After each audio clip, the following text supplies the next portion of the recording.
Good evening. I'd like to call this Board of Education of the Lincoln Way 210 Community High School to order. Please rise and pledge. I pledge allegiance to the flag of the United States of America and to the republic for which it stands, one nation, under God, indivisible, with liberty and justice for all.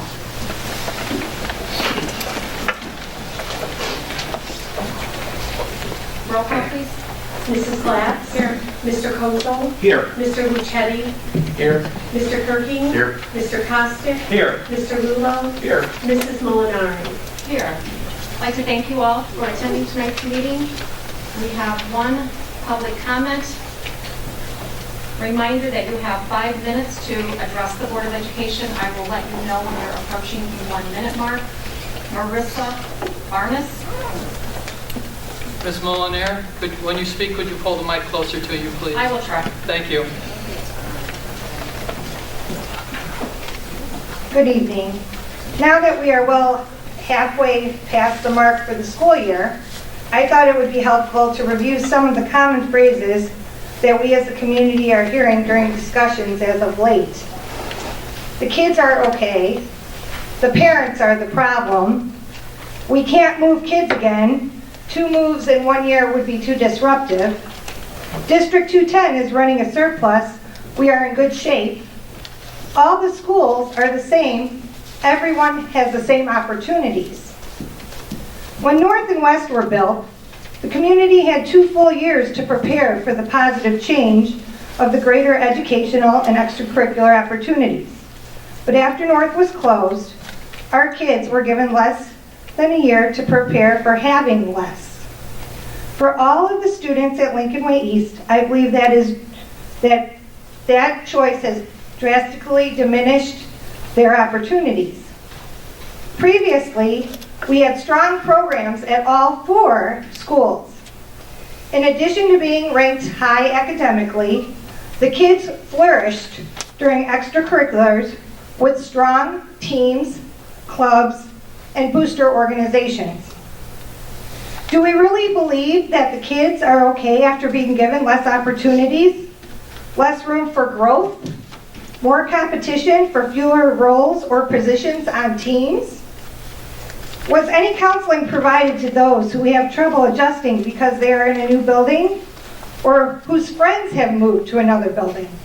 No. The district pushed everyone at warp speed into their new environments. And we were told that it was good for them to deal with change in adverse circumstances. Many of our children feel overlooked as a result of diminished opportunity within the activities of their choosing. They feel like guests, and in some cases, unwelcome guests in their new homes.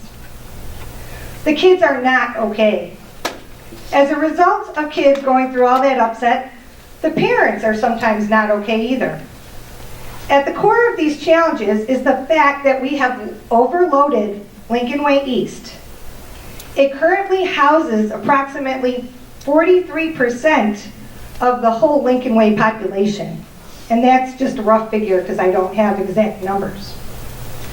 Students have classes that are too filled to capacity, and teachers that are unable to provide the level of education they would be able to provide in a smaller classroom. Hallways at East are full and bustling, and it takes more kids longer to get where they're going. I know this is the time of the year when plans are being put in place for what will happen next year. I strongly urge you to consider the inequalities that you have created as a result of the changes made this year and find better ways, much better ways to do things next year. For once, start by coming clean on what the problems and challenges are. Then work with the staff, the community, and most importantly, the students to fix and make improvements. You might be surprised at what great things can happen if we all work together as equal partners in our future. Our children and your community are counting on you to do that. Thank you. Thank you for your comments.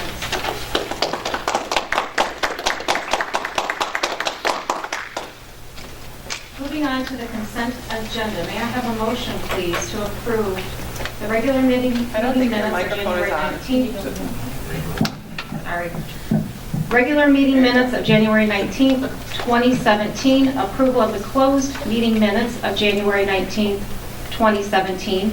Approval of the payrolls from January 20th, 2017 and February 3rd, 2017. Approval of the December 12th, 2016 District 210 Advisory Committee meeting minutes. Approval of the January 17th, 2017 Finance Building and Advisory meeting minutes. Out-of-state travel. May I have a motion to approve the consent agenda items? So moved. Second. Second. Any discussion? Roll call, please. Mrs. Glatz, Aye.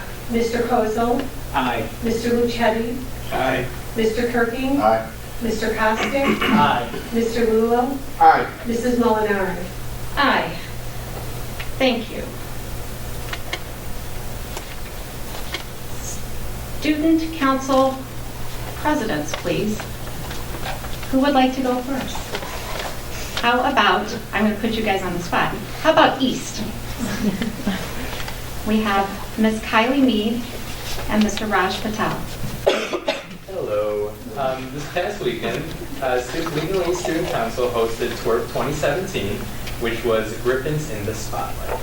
Throughout the week, students and faculty participated in the Spirit Days, which included Pajama Day, Tie-Dye Tuesday, Denim Day, Character/Celebrity Day, and Griffin Pride Friday. This week was capped off by a successful twerp dance, which had over 950 students in attendance. Along with that, Student Council's next big project is the Mr. and Miss Griffin and Talent Night, which will be held on Saturday, March 4th at 6:30 in the auditorium. This is a tradition being brought over from Lincoln Way North, in which 5 senior boys and 5 senior girls compete for the title of Mr. or Miss Griffin, as they are judged on their casual wear, formal wear, hidden talent, and their answer to the final question. Proceeds from the ticket sales to this event go to funding scholarships for Lincoln Way East seniors. And along with that, just a special shout out to the Lincoln Way East chess team, which went down to Peoria last weekend for state, and they ended up going 4-3. So congratulations to them.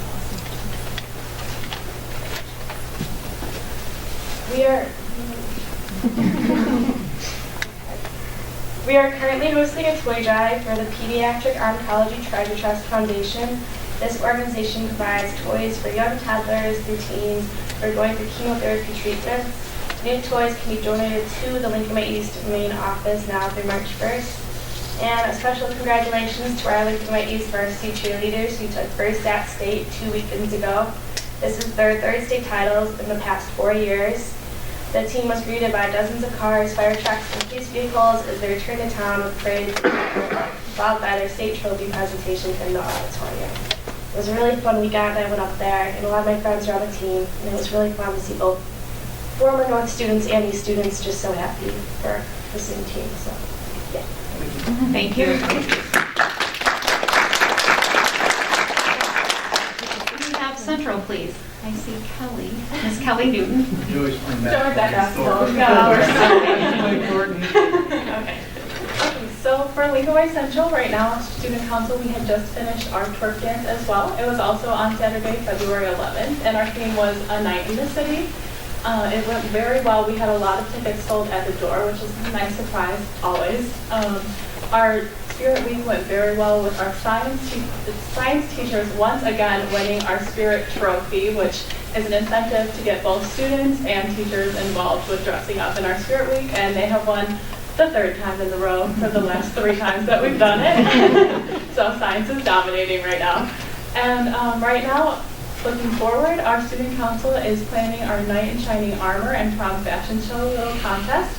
Our nominees for Prom Fashion Show and Knight in Shining Armor have been contacted, and we are having an informational meeting tomorrow morning for them to get a feel and see if they'd be interested in participating with us. So, thanks. Very nice. Thank you, Ms. Newton.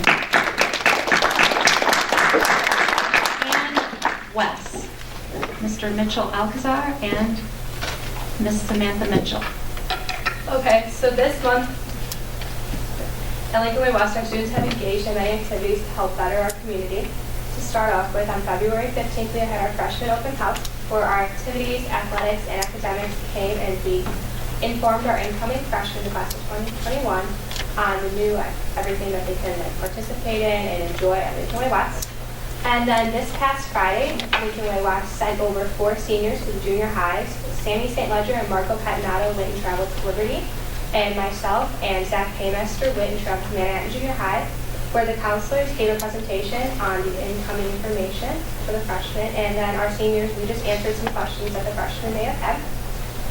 And then we also are hosting a toy drive, the same as Lincoln Way East, so our students can come and donate toys during this month for our asset. And then at the beginning of March 4th, the Warrior Way leaders, myself and Mitchell included, are going to attend a Feed My Starving Children's event where we'll be packaging food for hungry children across the world. Oh, and then also this Saturday we are hosting our twerk, which is welcome to the station. And we had a lot of fun theme days planned for our twerk this year. We had like a jersey day yesterday where a lot of the students wore, mostly Cub stuff, but we had all sorts of jerseys on. Today we had like a space cowboy themed day, so lots of cowboy hats and cowboy boots were at West. So we're looking forward to a good twerk. A couple other shout outs for athletics and stuff. Our bowling team just went down to state. They placed 9th. Our varsity competitive dance team placed 4th at state. We also sent our chess team to state. We sent 6 musicians down to Peoria for the All-State Music Conference a couple weekends ago. And these past 2 weeks we hosted the SWSC Band Festival, and then today the SWSC Choir Festival. Had a winter play a couple weeks ago that sold out on a Friday night. And the Lincoln Way Gymnastics team is going to state this year for, I believe, first in the last 10 years. And 10 out of the 13 athletes, according to our sources, are from West. So we're looking forward to seeing what they do this year. That's kind of what we're up to. Great. Thank you, students. It is the highlight to hear about everything that's going on in our schools. You guys are doing a fantastic job. Thank you for representing Lincoln Way so greatly. Going on, curriculum and instruction. We have Mr. Riley.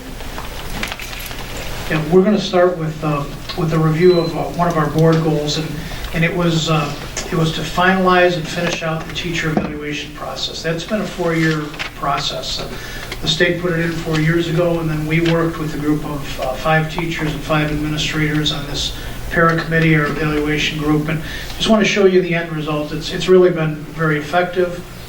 When we've shared it with other districts, they're really not just impressed, but a little bit envious, I think, of how smooth the process was. So here's our piece. Everybody in the state had to use a form of this Danielson evaluation system, which has 4 domains. You could balance them any way you wanted to. We balanced them out perfectly. And so there's 4 domains. 2 of those domains, domain 1 and 4 on the left side, are things that you might not see in the classroom. It's all the extras that teachers do. They meet with kids before and after school. They send notes home. They call when a student's struggling. And in our system, we wanted to reward that just as much as what happens in the 50 minutes in the classroom. So half is beyond the classroom time, and then the other half is inside the class. This is what the instrument looks like. You have the domains, you have the little sub-pieces. A, the teacher demonstrates knowledge of content and pedagogy. They know their content and they know how to present it to students differently for freshmen, differently for seniors. It's how students learn. And so those are the 4 pieces in domain 1. Teachers get a rating of 1 to 4 in each of those areas, and then each domain has a number 1 to 4 that it ends up with. Domain 4 is, again, outside the classroom. This is really high at Lincoln Way because our teachers are so involved. So it's reflecting on your profession. It's going to professional development. It's doing all the little things that make the students better, but people don't see. Communicating with each other, working on teacher teams. So that's our domain 4. And then the parts that we actually see when we go in for observations are domain 2 and 3. Domain 2 is all about the feel of the classroom. It's respect and rapport. It's a culture for learning that when you walk in, you feel it. You know it's there. Classroom procedures and management and how things are organized. That's we nailed that. That we just do really well. And then domain 3 is the actual instruction piece. How well they communicate, the using appropriate vocabulary, asking questions, getting a discussion started, engaging students bell to bell in legitimate work, using solid assessments. And so you put all those pieces together, you've got 4 domains. And if you look on the left side there under classroom observation, 70% of our instrument is what we observe and what we know about our teachers working with kids. The other half that's mandated by the state, or the other 30%, are what they call student growth. And that really came in last year. We worked through it, worked the kinks out. I think we've got a nice system, really designed by our teachers, really rewards them for doing the job they do. And when it's all put together, we end up with an overall rating of 1, 2, 3, or 4. The vast majority of our teachers end up with 4s, and they should. And we don't get the kind of results this district gets without people in front of kids that do a superb job. And so we're really pleased with the kind of the end of that long process. We'll revise it year to year as needed, but we've got an instrument that really serves all of us very, very well. The last piece that I have, and Taryn has a quick piece, that teacher evaluation, if it's done well, and I think we have, works into all of those other pieces, our instructional coaching. We give a formative report in December so the teachers know where they are, they get coached to work on this. Then you watch them 2-3 times in January and February. They can fix any weaknesses that we see in the first semester. Not a lot of places have that, and it drives our staff development, it gives us good data. So it's all just very solid.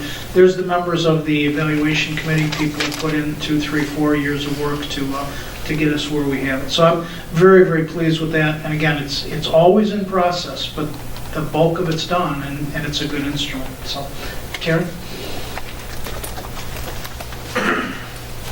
Okay, so I'm going to review Board Goal 2 for Community Relations. I've gone through a lot of this stuff as I've stood up here before, so this will be, I'm not going to review all 3 pages of what I typed up because that would be incredibly boring, but I'll kind of give you the overview of what we've done.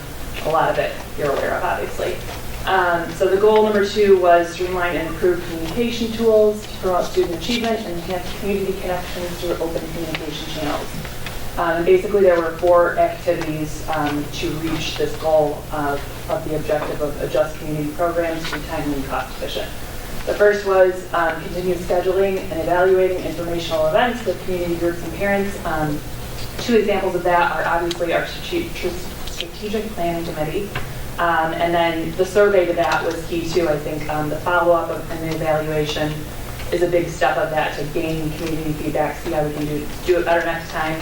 I did go over those results before, but just as a reminder, 100% of participants felt the 2 days were beneficial to supporting collaboration to create the 5-year strategic plan, and then 99.5% felt that their voice was heard during the process, which are great results. We've also established a business and career advisory committee. This is something, ideally, I think we'd like to expand to other areas of our curriculum because it's been so beneficial. But basically, the point of it was to examine current industry standards for equipment and skills in different classes, like entrepreneurship, baking and cooking classes, and basically have these community members come in, observe our curriculum, see how it works, and then provide feedback to teachers and students. My husband was part of this process for like the entrepreneurship part. These kids were like emailing him their business plans. It was awesome to see the motivation. And so to see the kids really take to that and use community advice, it's mutually beneficial.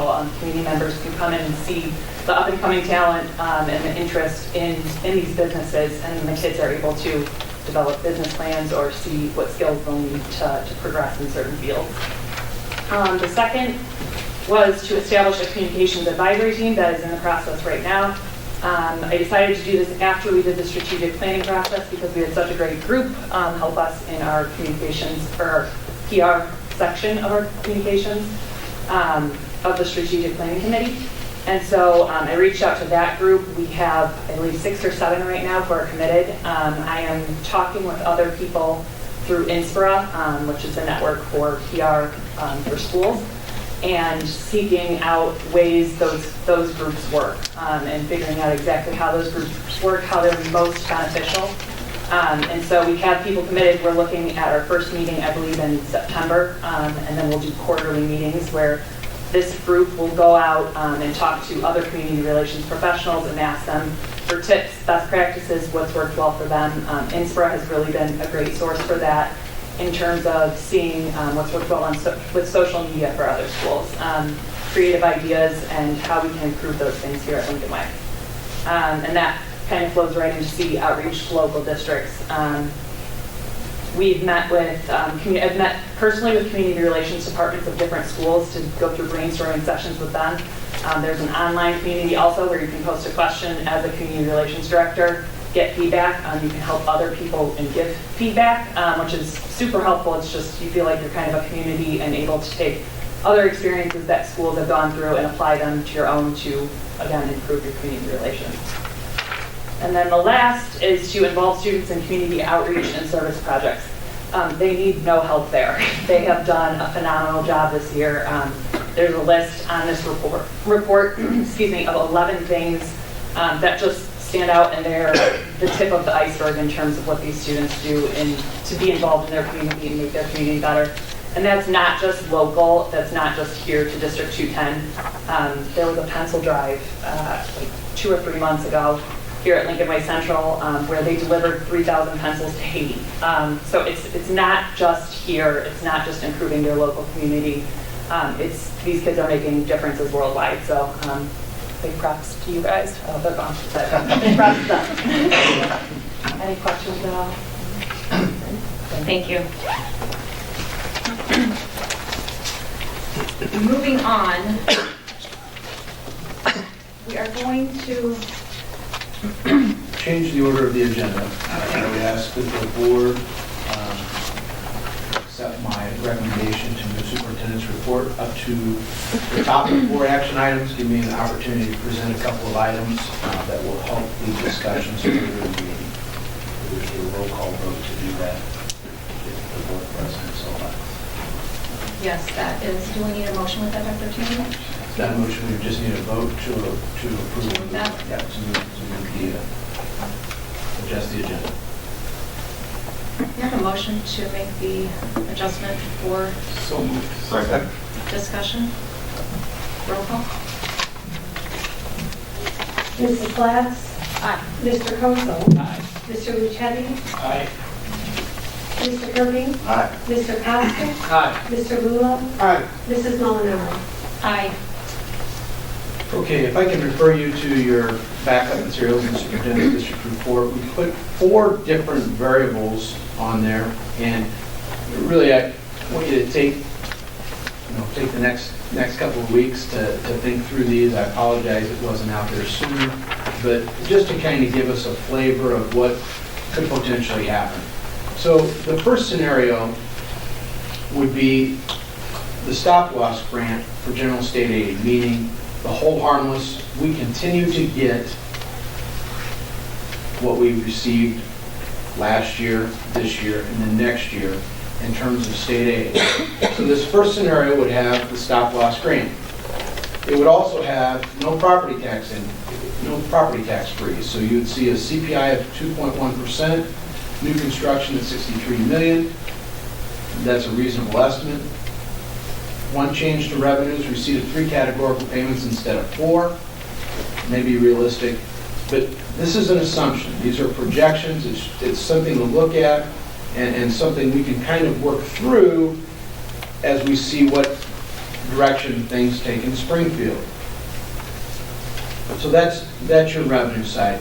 Most of the revenues were brought forward from our current budget. We're trending well on our current budget, so as month by month goes by, we can make adjustments as we move forward in revenues.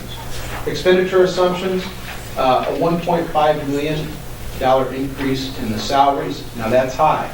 We want to stay conservative. We believe we'll be under that. By the March meeting, we will have sectioning finished. We will know where we stand on our teaching staff. Also by that time, we will know which teachers have put in for coursework for lane advancements. We can start to determine what those lane advancements are and work with that number. We also know that at fiscal year,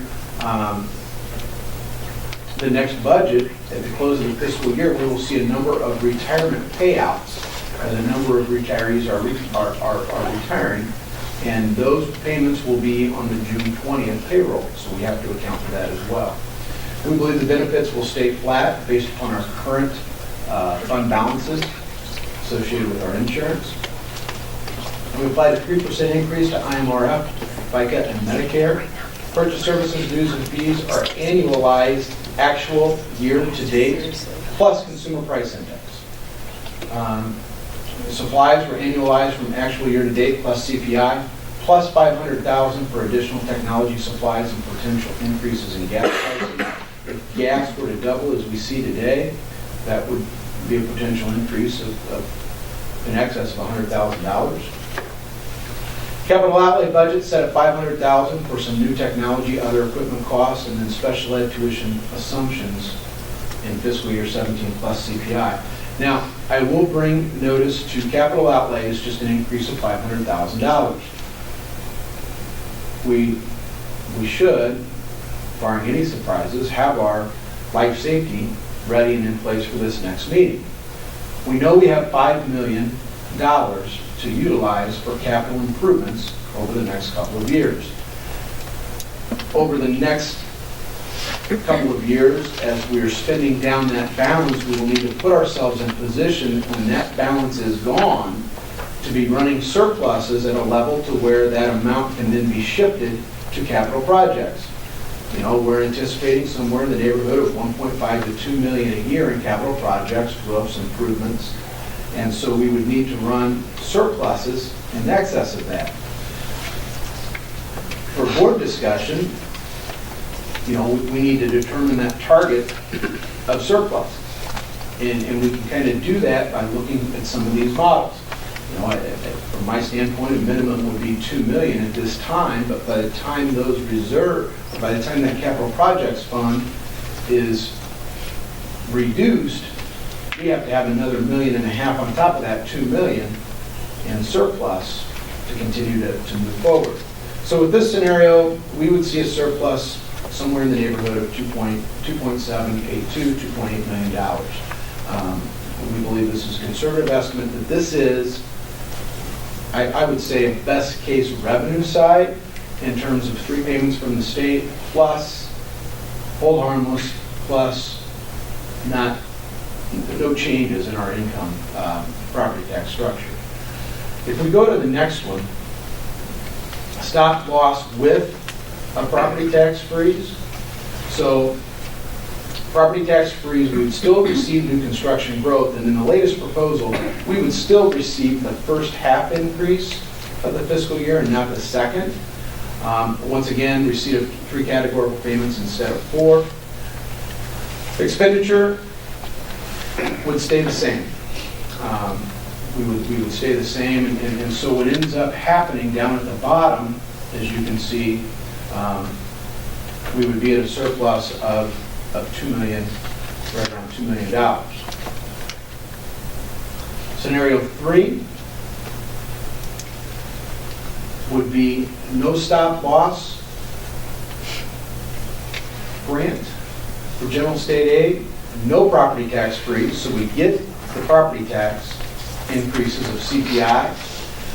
We use 1.9% for that second half year CPI. Once again, a conservative estimate. We know the 2.1, 1.9 on the back half, and then once again 3 categorical payments. But you can see the difference with the change in state aid. That's if the state were to go to the formula today that is in place and use our ADA, our average daily attendance, and factor that out, we would see a surplus in the neighborhood of $988,000. Once again, the fund contingency stays the same. This would be in a position, we would have to reduce some expenditures at some point, certainly, and look to not spend that contingency. And then the last scenario would be no stop loss plus the property tax freeze. And we would see a surplus in the neighborhood of $288,000. The good news is, once again, conservative numbers put in, worst case scenario based upon going back to the funding formula, and then a property tax freeze.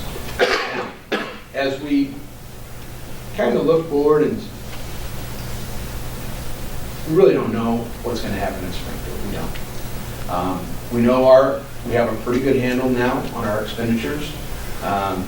In fiscal year 14, we were spending at $94.4 million. Now, a number of bills, as we've discussed a number of times, were paid, were held over. 15, we were at 90.6 million. Fiscal year 16, we were at 88.7. This current year, we budgeted 84.8. We'll be somewhere in the neighborhood of 83, 83.5. And so we've reduced those expenditures over time. As we continue to do that, we've maintained our academic rigor. That's important. But these are 4 scenarios for the board to kind of discuss, consider. There are changes that we can make. If there are different variations you want to see, that's something we can work on. We can begin to roll this forward as well. We know what salaries are for next year for the most part. And as we finish our master schedule, that number will get sharper along with some of the others. We are going to work with our department chairs and our principals starting this coming month to develop budgets for next year. And I think we can do as good or better than what we're doing here on these projections. Any thoughts? Something to think about as certainly as we move forward, and I can make any adjustments to this for next month. Sir, could you repeat for the capital outlay how we're going from 957,000 down to 500? 500. And now, that's the budget for this year, so we are not going to spend anywhere near that 950,000 this year. Gotcha. And so we wanted just to put an effective number in there to have that balance in place, so we can calculate moving forward. So if all of our capital expenditures fall within our capital projects fund, then it makes the most sense to spend down that balance of those restricted balances and run surpluses at this time. But we have to have an eye 3 to 4 to 5 years out. When that $5 million is gone, then whatever's being spent has to be able to put right back into this budget. And so that's a number. I don't want to use the term holding place, but it allows us for some capital improvements within the budget. But at some point, I would anticipate that number to be 1.5 or 2 million as that balance is gone. But that's something we will have to work with our life safety list, and then the long 5-10 years facilities plan as we put that together. Is technology anywhere? I'm sorry. Is technology anywhere in here? Yes, it is. Which line item is it? Yes, so technology, both purchase services and capital outlay can be used for technology as we move forward. And I will bring some proposals to the board in March. We're working on some prices for lease, prices for buy that would also fit into our 5-year strategic plan. We're developing those right now, and those prices would be included in this. For supplies, are we assuming that decrease, again, based on what you're seeing this year? What we're seeing this year in some of the movement to purchase services and where we are currently trending with our expenditures.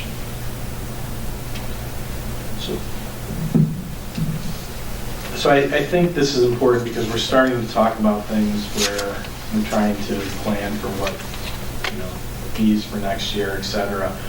But this does have to be fine-tuned. I think, we have to get a little more into the details, especially on the revenue side. Things that, the smaller, the taxes I think you have in the state aid, I understand. But the things where we're significantly, under budget this year, I think we have to, I don't think just rolling it forward is the best way to do this. I think we have to take a look at why, the driver's ed parking technology fees are down. I know some of it is back-end loaded, but I think we have to get a better idea for those, the registration, 0 hour, and the rentals. I mean, those are just a few of the things. On the expenditure side, what worries me is, I understand being conservative, but the salaries, assuming 53 million, when we had the presentation a couple of board meetings ago for 2017, 18, we're at 52.4 million. Yep. And that will be closer, Chris. That's where we wanted to be conservative, and we'll have a new salary number when we finish the master schedule.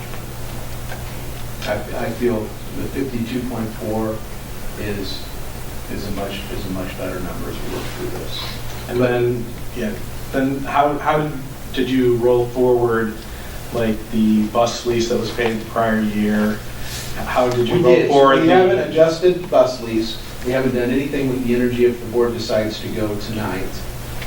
So the line by, this is a very broad brush. This is not line by line, so we can come back and develop that line by line. But so I guess the point in doing this was to show that if we stay at our current level of expenditures and revenues, we're in a decent place.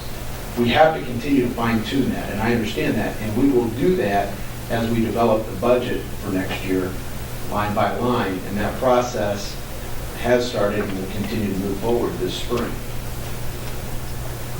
But we're going to look, we've got to look closer at the revenues. We talked about that today in terms of when and what we anticipate for registration fees, the timing of that.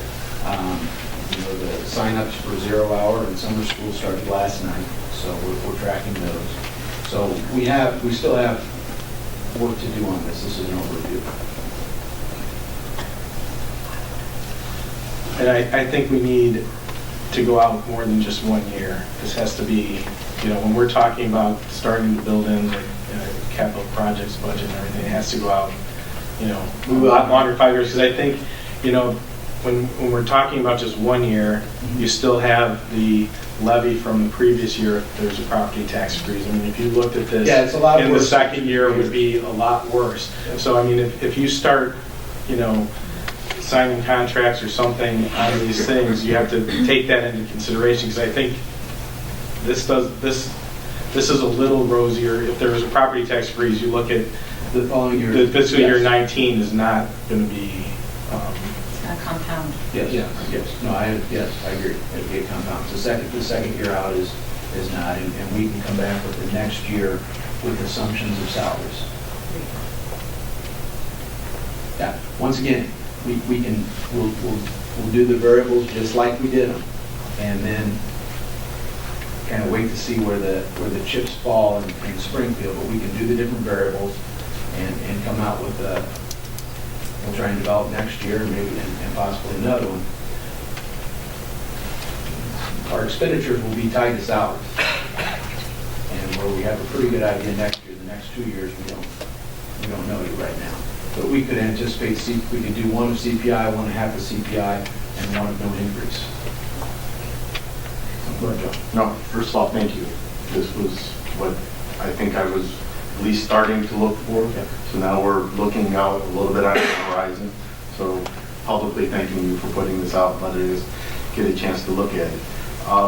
As we drill down, which we know the devil will be in the details, but at least we get to step on the scale for the first time here. I also would like to see some projections on what's going to happen with the tax anticipation work. You should know that we've been diligent in trying to maintain those at a lower level, but I am just so fearful of the interest rate environment that we're heading into that we've become numb to the impact of interest rates increasing on a $20 million level. And all of a sudden it seems like a 2% line item on here will start to go up, and that can mitigate things. But I think this is the first step, because I think we've been financially reacting. This puts us into financial planning. And so I think this will get us, to Chris's point, into year 2, into year 3, and this, I think from a board and even a public perspective, will give us the ability to start asking informed questions about line items. And then when we come to approve a budget, will understand what it is. So I applaud you, Rich, Steve, whoever gave us this first snapshot, so thank you. And I agree. I think the biggest thing here is, as we see what's going on in Springfield, and we see the different options that are going to be tossed around and debated on the floor, we now have how those decisions will start to affect Lincoln Way in doing those plannings. And we look out, I think another big piece of this that we're looking for next month is that life safety. When that comes out, we can start working with the finance committee and getting those, as he talked about, those numbers out as far as our maintenance of our buildings going out many years in the future, and working that in here. I think it's great. Thank you. Like I said, it's a broad stroke, but it's a start. I mean, No, we'll spend some more time with this before the next meeting, and any questions you have between now and then, get those to me, and we'll continue to work through these. Also, on my superintendent's report, we'll go to the pride sheet, a couple of highlights.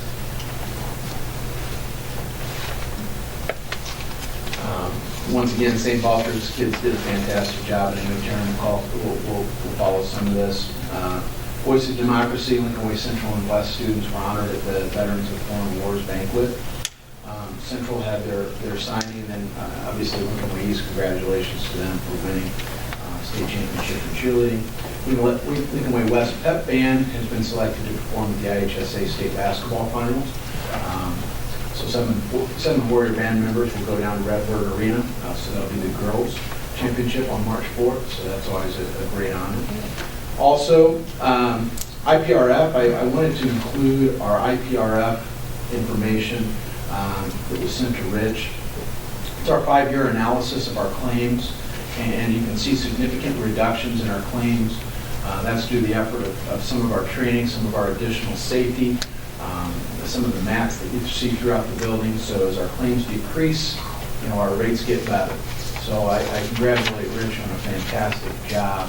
And also, down at Transportation, we've done a very good job. And so as we control those claims, certainly we get better rates, and it helps our insurance as well. So I wanted to share that with the board. And then lastly, Village of New Lenox, their open space fees for 2017. This is good news. Village Board approved resolution 1638, adopting a policy for the inclusion of contribution language in all annexation agreements. This resolution maintains the current fair market value of an acre of land at $110,000. It reestablishes a 50% reduction for all required fees and allows the deferral and payment of open space fees at time of occupancy for each resident. However, the resolution also contains language that will begin phasing out the 50% reduction.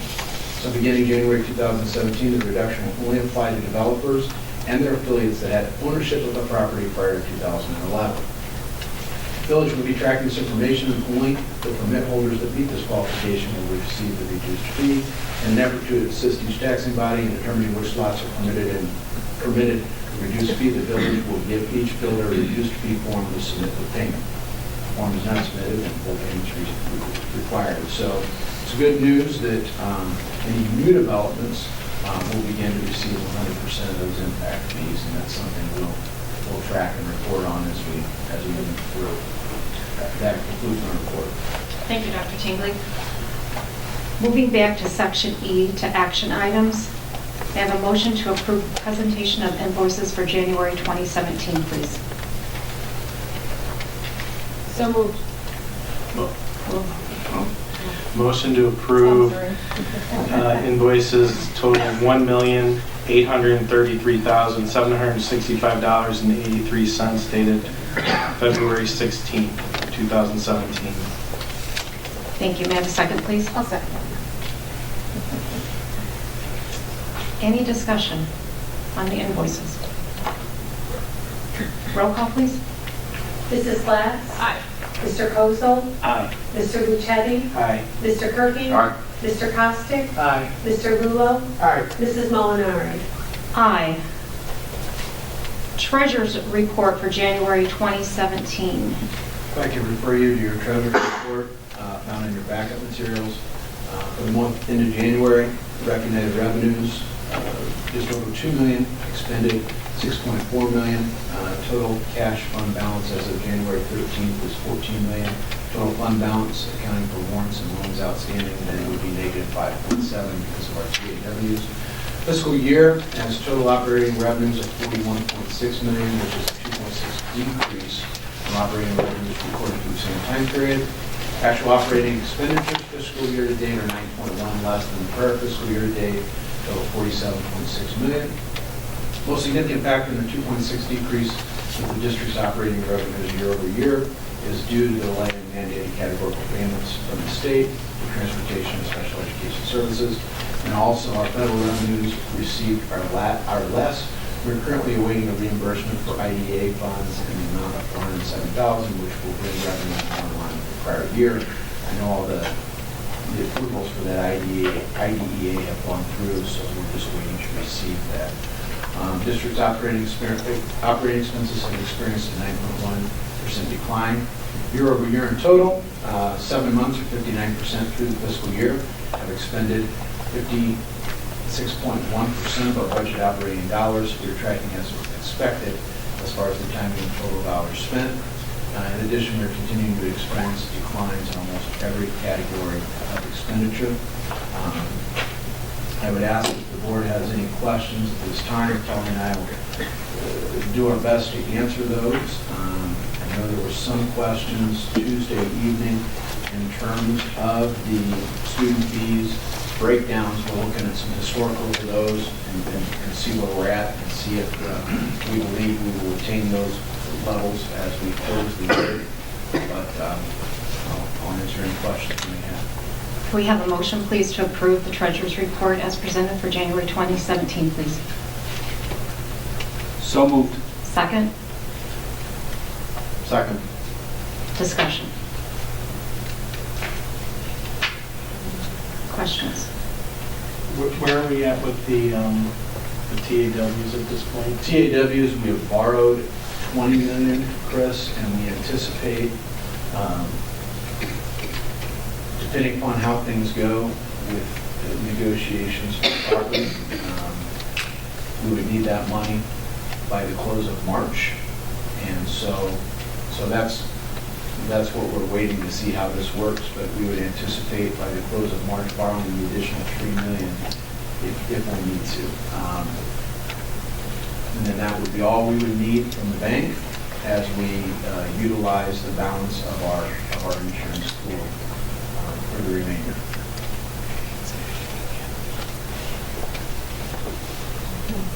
I think one other thing that we talked about at the finance meeting is, so if you look at capital outlays, we've only expended 17%. I think you hit on it earlier, but if you want to just explain what's occurring there. Well, we haven't,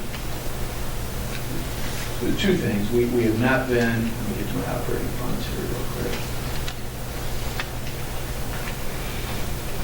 We've not been spending much out of that account, if any, and at the same time,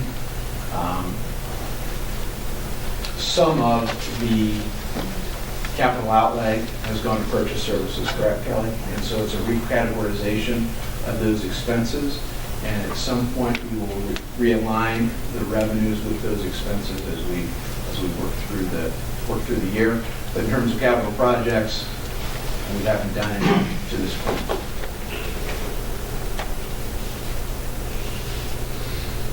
At this point, are we going to do anything? I believe the boiler we'll see how we go with the bid. It could potentially be in this year, it could be in next year, but once again, that will be spent out of our capital projects and not out of our operating funds.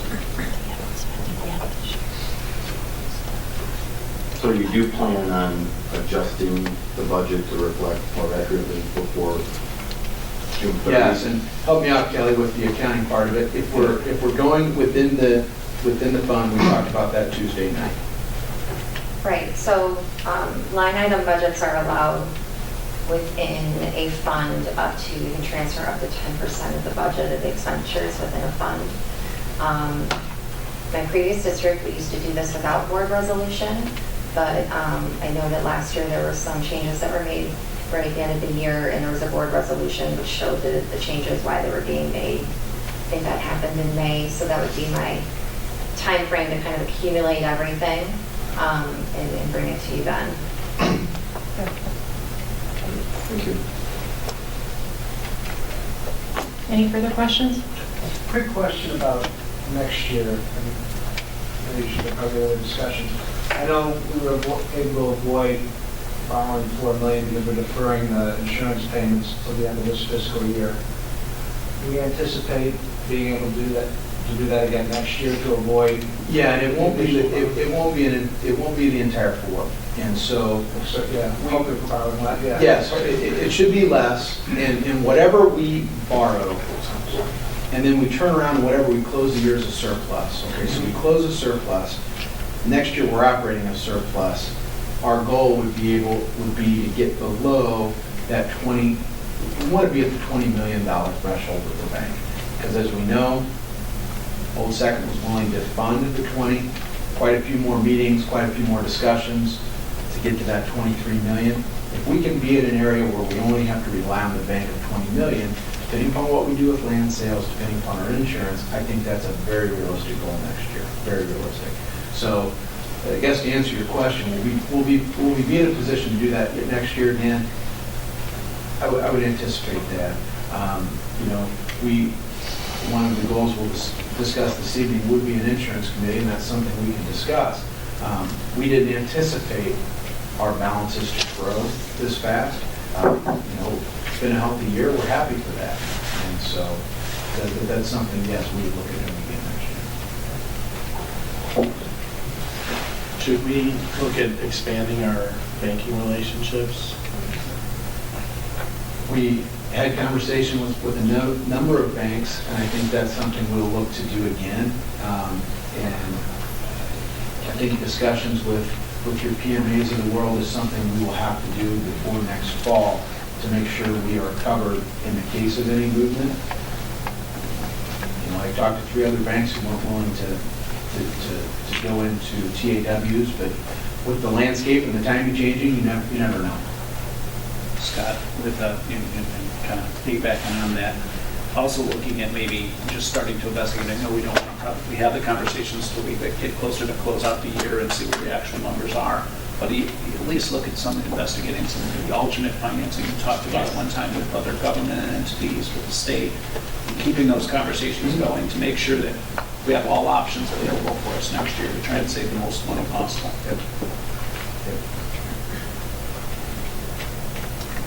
Roll call, please. Mrs. Glass. Aye. Mr. Kozler. Aye. Mr. Lucetti. Aye. Mr. Kerpian. Aye. Mr. Costick. Aye. Mr. Lulo. Aye. Mrs. Molinaro. Aye. Student activities report for January 2017. The ending balance as of January 31st for the Student Activity Fund was $2,322,152.50 with revenues of $166,614.74 and expenditures of $143,340.35. It was somewhat quiet month in the Student Activity Fund. We had one account that was negative at the end of the month, only by $6.50, but I put it on here, and it was just a timing difference and had been resolved by the date of this memo. It was resolved last week. To update you on the student activity account closures, I plan to get them all done by the end of January. I was unable to do so just with everything that we had going on in our office with year-end tax reporting with our W-2s and 1099s and having to run those for the first time out of Skyward. So those accounts have all that we discussed last month all been closed, and they'll be reflected in both the student activity report next month in February and in our general financial statements. There was one account that I inadvertently locked off of attachment A last month. I'm not sure how it happened. It was in all of my notes, but it wasn't on the final list, and that was the Calculator Rental East. It was closed at both West and Central. It just wasn't on the list. So I added that here just so you knew that that was also one account that I closed.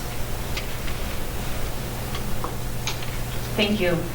We have a motion to approve the student activities report as presented for January 2017. So moved. Second. Second. Questions and discussion? Just two quick updates. Any update on the class of accounts? That was my question too. I know that we've had some continued discussions. We've actually had some classes who have contacted us. Oh, great. I'm not sure if they heard our report from last month. That's 1990. Yeah, so we're waiting on documentation from them. Obviously, we don't just issue a check to a person if they call us. We need to have documentation showing that we're issuing it to a bank account that's in the name of the class. So we have had some of that. That's just one of the things also that was put on the back burner. My main goal was to resolve the finding from our audit. These are other things that I just think that we can do to clean up the student activity fund a little bit. So we'll continue to work on that. I do think that the best bet is to probably try to let as many classes know that we have these balances and that we're not going to hold them for them anymore. So hopefully just write them checks, zero them out. Thank you. Was there any other update on the boosters and their potential 501c3? I haven't been able to do any more research on that. I did get a little bit of feedback from a couple of the athletic directors that they don't feel that, at least from the athletic booster side, that they are in a position to be able to become a 501c3 yet. So I will reach out to them directly before the next meeting, and I hope to have a better report for you for that in March. What happened with the calendar accounts? So the calendar money came from registration. When you go online on RevTrack to pay your student fees, you can select to purchase a calendar, and all that money just flowed into that student activity account that was set up. For whatever reason, I don't know if it was Foundation or if it was us, we just never zeroed out that account when we gave them their check for the calendar sales. So we will just be issuing a check, or I think we already did actually, just issue a check back to the foundation to zero out those accounts because they were their calendar sales. And there's just one scholarship account at North At that still North. has funds? Yes, so there wasn't a corresponding account at East to put that through, and I've been in discussion with the science department chair at East, and actually just found out last week that it looks like they're going to have a Science National Honor Society at East, so we've been talking about what to do. I just didn't want to move that and have it buried somewhere since it was for scholarships, so I should know next month again, sorry, what we'll do with that. Anything else? Roll call, please. Mrs. Gladys? Aye. Mr. Kozel? Aye. Mr. Lucetti? Aye. Mr. Kirking? Aye. Mr. Costick? Aye. Mr. Lulo? Aye. Mrs. Molinari? Aye. Thank you. Mr. Schiffbauer, personnel report, please. I'll start off with employment quickly. The board approved Steve Langert as the treasurer. Steve will continue to work for us on a consultant basis. I talked with our attorney about this. He said everything we've done is legal and by the book. However, we've been questioned, so we put together a school treasurer employment agreement for Mr. Langert. This protects the board and it protects Steve. Steve is a at-will employee. The jobs he's doing for us right now do not require a certificate, but he has been working with the district. He's been on our payroll. We've approved his pay. He can work no more than 599 hours. He will not come close to that. In fact, he's very diligent about tracking his time. He will not work near the 100 days allotted. And I can't say enough about the work he's done for us and the help that he's provided in a very difficult time. So this is approved by our attorney, the school board attorney. So this is what we can have in place, so I recommend that the board approve this agreement for Mr. Langert as presented, and his work with the district will certainly conclude on June 30th, if not sooner. Can we have a motion to approve the school treasurer employment agreement as presented? So moved. Second? Second. Any discussion? Who checks the hours? Are we responsible for doing that, or does he have to self-report? He self-reports. He turns in timesheets to me, we sign off, and they go to payroll. This is the same compensation. Same compensation as we received last year. Yep. Roll call, please. Mr. Lulo. Aye. Mrs. Black. Aye. Mr. Kozol. Aye. Mr. Kirking. Aye. Mr. Costick. Aye. Mr. Lucetti. Aye. Mrs. Molinari. Aye. Mr. Schiffbauer, please. Hey, under employment, Patricia Kleiber, cafeteria worker, Lincoln Way West High School. Luke Loking, assistant coach, girls track and field, Lincoln Way West High School. Hugh McCorkle, security guard at Lincoln Way East High School. Alex Mackin, security guard at Lincoln Way Central High School. Danielle Reed, assistant coach, boys volleyball, Lincoln Way East. Russ Tholen, custodian at Lincoln Way West High School. I ask the board to approve these employment recommendations as presented. Do we have a motion to approve the employment recommendations as presented? Moved. Second? Any discussion? Roll call, please. Mrs. Black. Aye. Mr. Kozol. Aye. Mr. Lucetti. Aye. Mr. Kirking. Aye. Mr. Costick. Aye. Mr. Lulo. Aye. Mrs. Molinari. Aye. Under resignations, Tim Berry is resigning his position as student council sponsor at Lincoln Way West High School at the conclusion of the 2016-2017 school year. Elizabeth Beeson is resigning her position as head sponsor of the National Honor Society at the Lincoln Way West High School at the conclusion of the 2016-2017 school year. Jason Catlin has resigned his position as custodian in our maintenance and grounds department, Lincoln Way Central High School, effective January 20th, 2017. I ask the board to approve these resignations as presented. Can we have a motion, please, to approve the resignations as presented? So moved. One point of clarification, you said 2016, 2017 for Barry, and on our sheet here it says Yeah. 17, 18. Is that a typo on ours? All it is what it says is the wording's a little bit different there. So Okay. when it came to 17, 18, he will resign at the conclusion of this school year. Okay, I just want to make sure we're clear. Who made the motion? So moved. Second. Any discussion? Roll call, please. Mrs. Black. Aye. Mr. Kozol. Aye. Mr. Lucetti. Aye. Mr. Kirking. Aye. Mr. Costick. Aye. Mr. Lulo. Aye. Mrs. Molinari. Aye. Thank you, Mr. Schiffbauer. Oh, you have more. I have more. Sorry. Two more. Under leaves, Leah Fortkamp, teacher, English department, Lincoln Way West High School, is requesting a one-year sabbatical for the school year 2017. She will return at the beginning of the 2018-2019 school year. Sarah Sable, teacher, family and consumer sciences, Lincoln Way West High School, is requesting a one-year FMLA parental leave at the conclusion of her maternity leave for the 2017-2018 school year. She will return at the beginning of the 2018-2019 school year. Kathleen Brower, teacher, English department, Lincoln Way Central High School, is requesting to extend her parental FMLA leave to include the 2017-2018 school year. She will be returning at the beginning of the 2018-2019 school year. I ask the board to approve these leave recommendations as presented. Motion to approve the leaves as presented. So moved. Second. Any discussion? Roll call, please. Mrs. Black. Aye. Mr. Kozol. Aye. Mr. Kirking. Aye. Mr. Costick. Aye. Mr. Lucetti. Aye. Mr. Lulo. Aye. Mrs. Molinari. Aye. Other business. Jeannie Bishop, full-time bus driver, transportation department, recommended for full status employment as she has successfully completed her 90-day probationary period.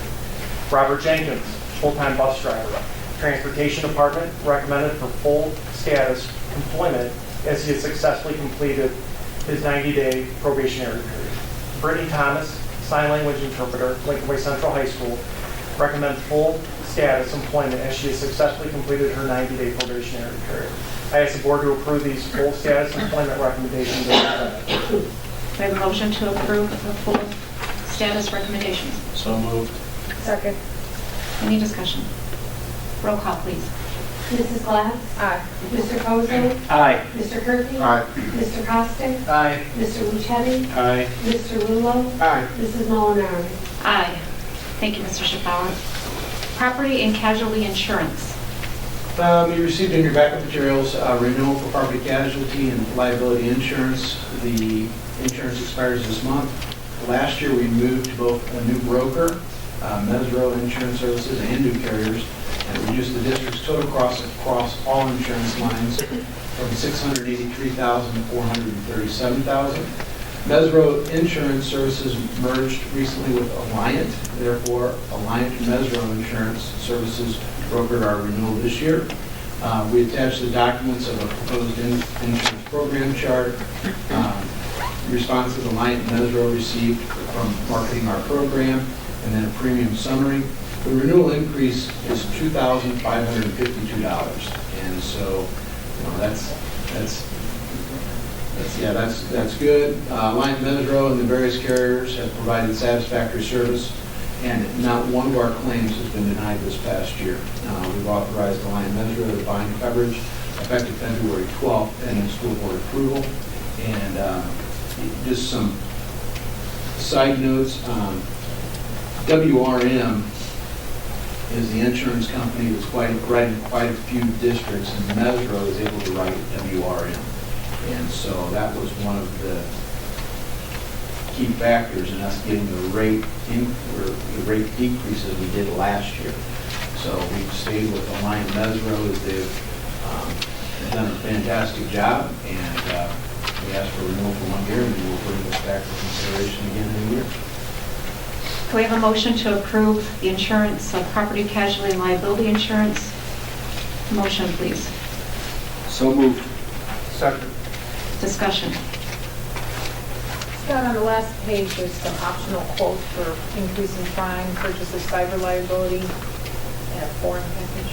Did we assess those? Or did you Yeah, discuss those? we assessed those, we discussed those. I think at this time, I would recommend us staying with our current coverage based upon those price points. As we move forward with the technology, the cyber liability is something that we can add at any time. Do you know how many different underwriters that Mesro shop this out to? I do not. Well, can we, there's 8 listed here. Are these are actually the, so for example,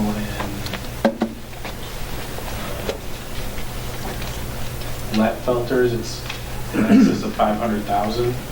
That's their actual bid? Is that an actual? Yes, that's the way I read it. Right, an indication, so they didn't even write it down, it sounds like. Like I see RMT's provided a quotation of 556,000. Liberty Mutual declined. Yes.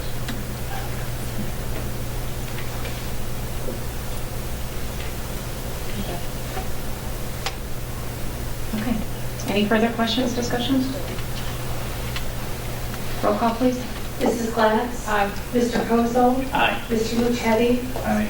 Mr. Kirby? Aye. Mr. Costick? Aye. Mr. Lulo? Aye. Mrs. Molinari? Aye. Bus lease. Bus lease bid. Mr. Leone, you want to come to the mic and help us out here a little bit? We went to bid for renew some of our buses. The savings compared to the buses coming off lease would be about $104,000 over the 5-year period. I guess we can go ahead and do the motion and then the discussion, but I would move that we approve the lease for the buses as presented in the backup materials. Motion, please, to approve the bus bid lease. So moved. Second, Second. discussion.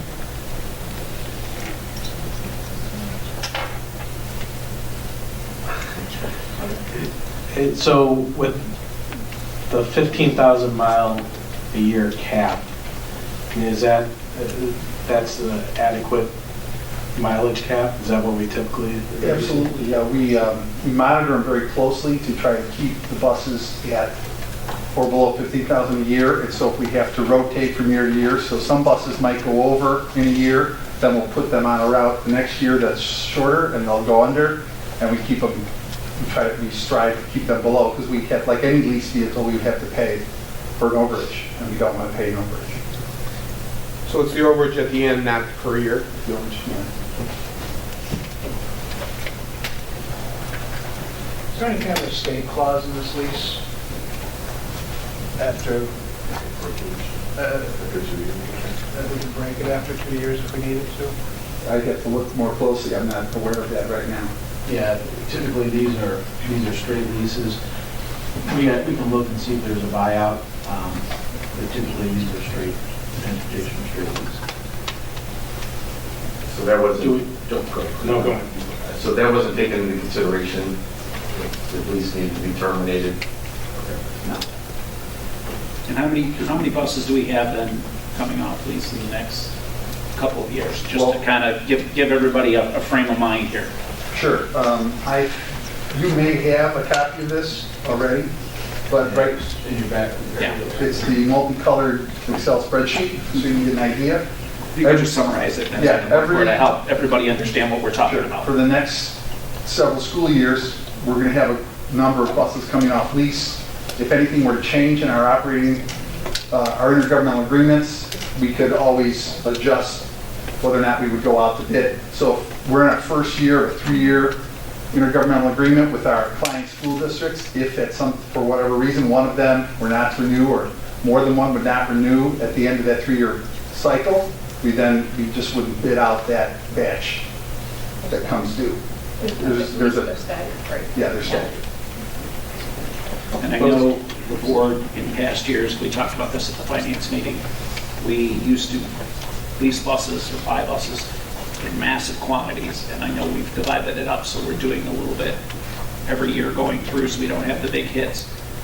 The only other thing that I asked, that we talked about a little bit in the finance committee, is just start investigating, the buy versus lease question, just start looking at that again, because I think it's something that going forward, let's make sure we're doing the right thing. Because I know in the past it was always state funding, we got more back by leasing. Is that still the case? Do the laws still apply the same way they did? We can look at all. Switch. And I know it's an expensive move, and maybe it's a gradual shift that we have to make, but I think it's something we should look at. Yeah, we can look at that. I know the consideration was, and even if you look at our lease buses, the first 3 years, they spend very little time in the garage. Years 4 and 5, they spend quite a bit more time. And one of the reasons we finally were rid of the ones we did own, because at years 7, 8, 9, 10, there's quite a bit of upkeep. And there's new safety, and we've got those new diesel engines that don't like the cold weather, and all kinds of major factors, but just an investigation, that's all. Absolutely. So with our intergovernmental agreements expiring in 2 years, do we have enough buses rolling off that if one or more of the districts pulled out, we're not, like matching up our assets and liabilities here? Well, I would think that the 18-19 year is the that's the next big one. That's the next big one. The 500s that we have, when I refer to we have buses in 300, number 300, number 400, 500, 600. The 500s is the next big group, and if some major change took place, and at the end of that large group would correspond with the end of the intergovernmental agreements. So something large, some major issue did come up, and things changed dramatically, we wouldn't have to rebid, go out to bid for as many or any, depending on the circumstance. So in 2 years, when these intergovernmental agreements are up, are we going to make sure that we have them prior to having to go out for? Yeah, absolutely, bids? absolutely, Chris. In the past, that's always been done in the fall of the year prior. And that's something we can even, move up as we investigate this and look at it over the next couple of years. Because I know in talking with the superintendents, they're happy with the service. They would be willing to extend this to provide security to the district. It's something we can go back next year and say, hey, would you be willing to go 3 more years at that point? But that's something that, the board can discuss at that time. But I'm certain if we went next spring back to them and said, I know we have, a year plus one, would you be willing to do this? That's something that they would consider. Then it might, we went to everybody being on the same, it might make sense to have each district line up with a lease as well. Something as we look forward to, so as a district comes off, the lease comes off, so to speak. Is 5 years just the standard, or can you lease for a different term? You can lease for a shorter term. I don't know about longer. I'd have to ask. Yeah.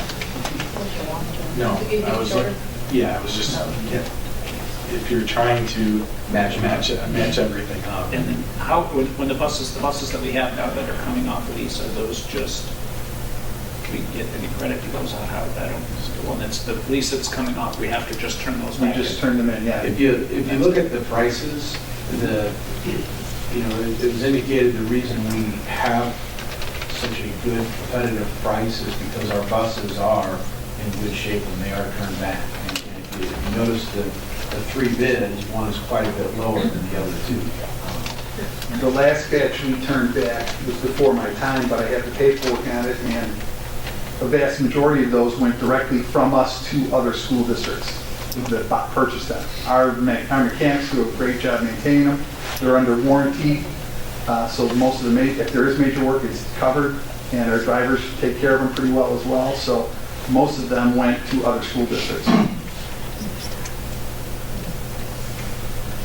So we have all these buses that are about the same age. I mean, is there anything we can do from, and maybe we do it, like, all of them are going to need tires at the same time. Are we, bidding that out, or is there a way to reduce any of these costs? Tires are a state bid item, so there's a set price for tires for school buses that everybody in the state of Illinois pays. So and it's just something as needed. Some of the buses, these 300 series buses that are going back, are going to end up having to get new tires. Some got new tires today because they need them. They have to go to safety lane. If they're below standard, we have to change them out. Some of them will go back with the tires they had on them. So it varies just on timing. But we do I do entertain discussions with different tire providers and, about their services. Mostly it comes down to service. The tire price is the tire price.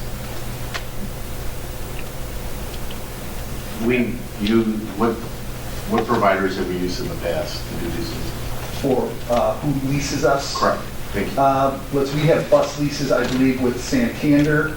We have some bus leases with Mercedes-Benz Financial, and I can't. There's one other one that the name escapes me right now, but we have, I believe. There's more than quite a few. With Midwest Transit, the one on here that would be provided, the buses. Yeah. We've got experience dealing with Midwest Transit. And have we done any due diligence on Midwest Transit? I mean, the only thing I found fascinating was they were significantly lower than the others. And part of that is the experience with the district and their ability to know when they sell that bus at the end, what condition that bus. It's the difference between what a bus in the city of Chicago looks like and a bus from like Atlanta. I understand. Whenever you see somebody come in, no, that's why it was different. It's the same bus. It's the same bus. Yes, Midwest Transit is the international bus, and then Midwest Bus Sales is the Thomas bus, I believe, and then Central States is the Bluebird bus And International is the industry leader. And so I asked that question of the representative from Midwest, and they are committed to, International is committed to staying the industry leader, and they're working with their dealerships to get the very best price out to their customers. And Mike, when you look at the whole lease versus purchase too, kind of look at maybe some of those buses that are coming off, if we've got one that's got low miles or whatever else, and, you know, you look at it and decide that it may be advantageous for us to keep one or whatever. You know, let's kind of think outside the box and try and save some money here. We can certainly look at that.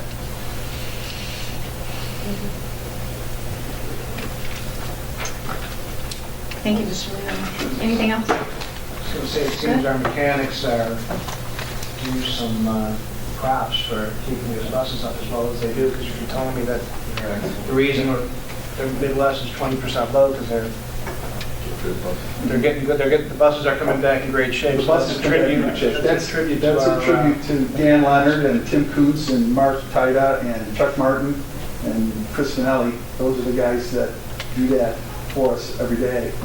And so those are good guys, and they take a great deal of pride in the work they do. And they also maintain all the district maintenance vehicles, the driver's ed cars, anything that we own. District 843. The 843 buses as well. We do Mokina 159's buses. So yeah, they're quite busy. Okay, thank you. Can we have a roll call vote, please? Mrs. Glass? Aye. Mr. Kosel? Aye. Mr. Luchetti? Aye. Mr. Kirkland? Aye. Mr. Costick? Aye. Mr. Lulo? Aye. Mrs. Molinari? Aye. Next item we have is the approval of the 5-year strategic long-range plan. Dr. Tingley, please. Mr. Riley will start us off with curriculum. Okay. Okay, this will be a good rapid-fire review of what we've had and what you've seen already. But for curriculum, we have 2 overarching goals. Number 1, continually update the pathways for career and college readiness.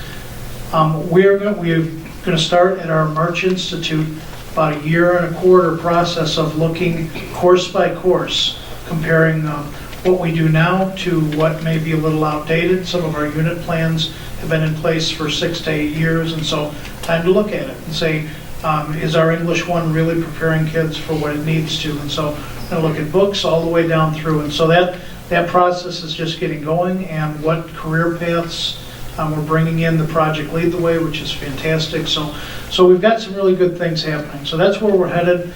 Adding the STEM opportunities is a part of that, and the Project Lead the Way.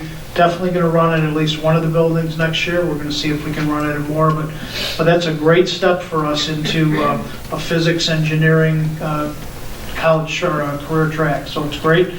And then working toward our blended learning environments, really having those pieces where we won't be one-to-one for a little bit, but moving toward teachers doing some in class and some through our Canvas learning system. And so I think we're in very good shape for where we are there. Goal 2 on the curriculum side, innovative instruction assessment, and then we really talked a lot about that social emotional learning piece. So as we're going through a whole curriculum review in the next 1.25 years, we're going to ask each of the departments to take a look at where these social emotional learning pieces fit in. And so we're going to start with that in March again. By the end of this year, we'll have an outline, and then that really is going to be a lot of our PD and department time over the next year. So pretty happy with that. Amy Fury is really going to head that up, building that into all of our pieces. So I think we're in really good shape with where we're going to head with those. Okay, Taryn? We had a really great group for the strategic planning, so I'm super excited to present these. I think we had a hard time narrowing it down to 2, so you'll notice in our second goal we use the word "and" because there's too much good stuff to get done. First goal, though, is to unify the district and build public trust through board and stakeholder communications.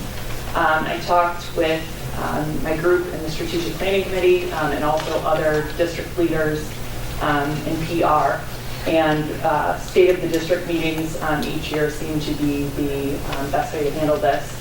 I'm currently talking with other schools about how they handle state of the district meetings, how we can do Q&A where it's effective, and community members can bring questions to speak with you guys and get answers and work through any issues that they have.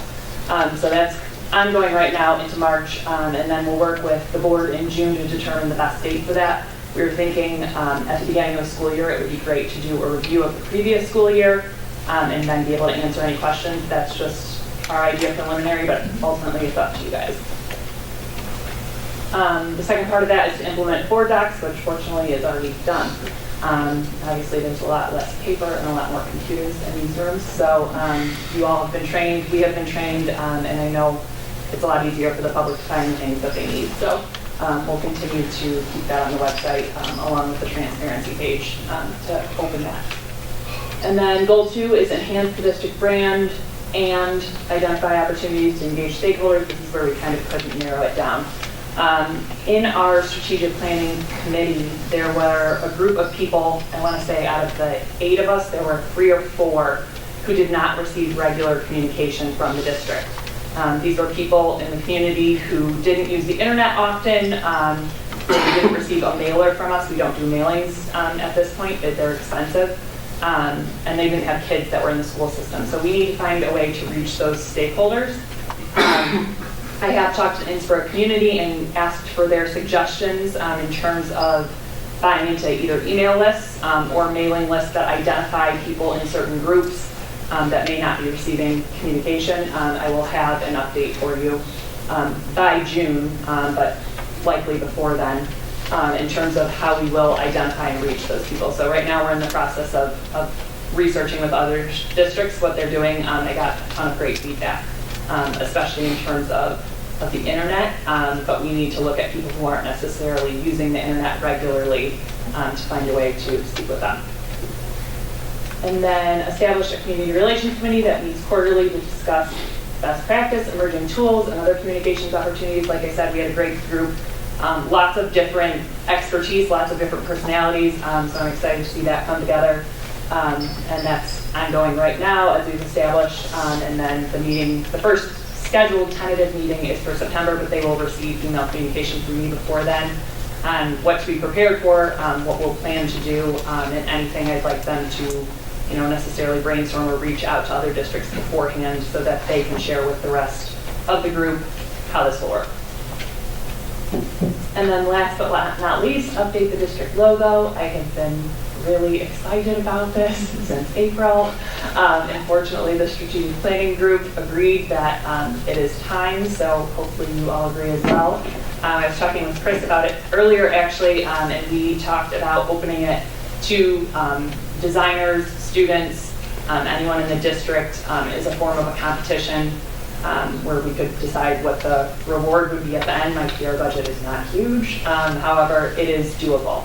And so I've been kind of researching what it would cost to replace things like flags, plaques, letterhead, that sort of thing. And the overall summary of this is that it would take a while. It's not going to be something where I go out and replace the flags, all plaques, all letterhead, everything at once. There are certain things that are they're not going to cost us very much, such as putting the logo up on our website. That's pretty much free, once we pay the person for the design work. And the flags are not expensive, but in terms of plaques, I need to look into that more. Optimistically, I'd say within the next 2 years we could have everything, the old brown LW replaced with something newer and more modern, perhaps.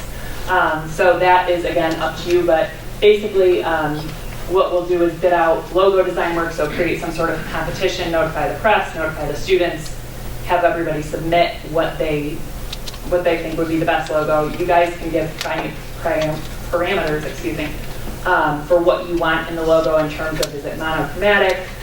What do you envision for it? We'll relay that via our website and the press. People will submit, and then you guys ultimately will decide how you want to choose the logo in terms of the board chooses it, or it's open to public voting, that sort of thing. So that will be by hopefully July of this year.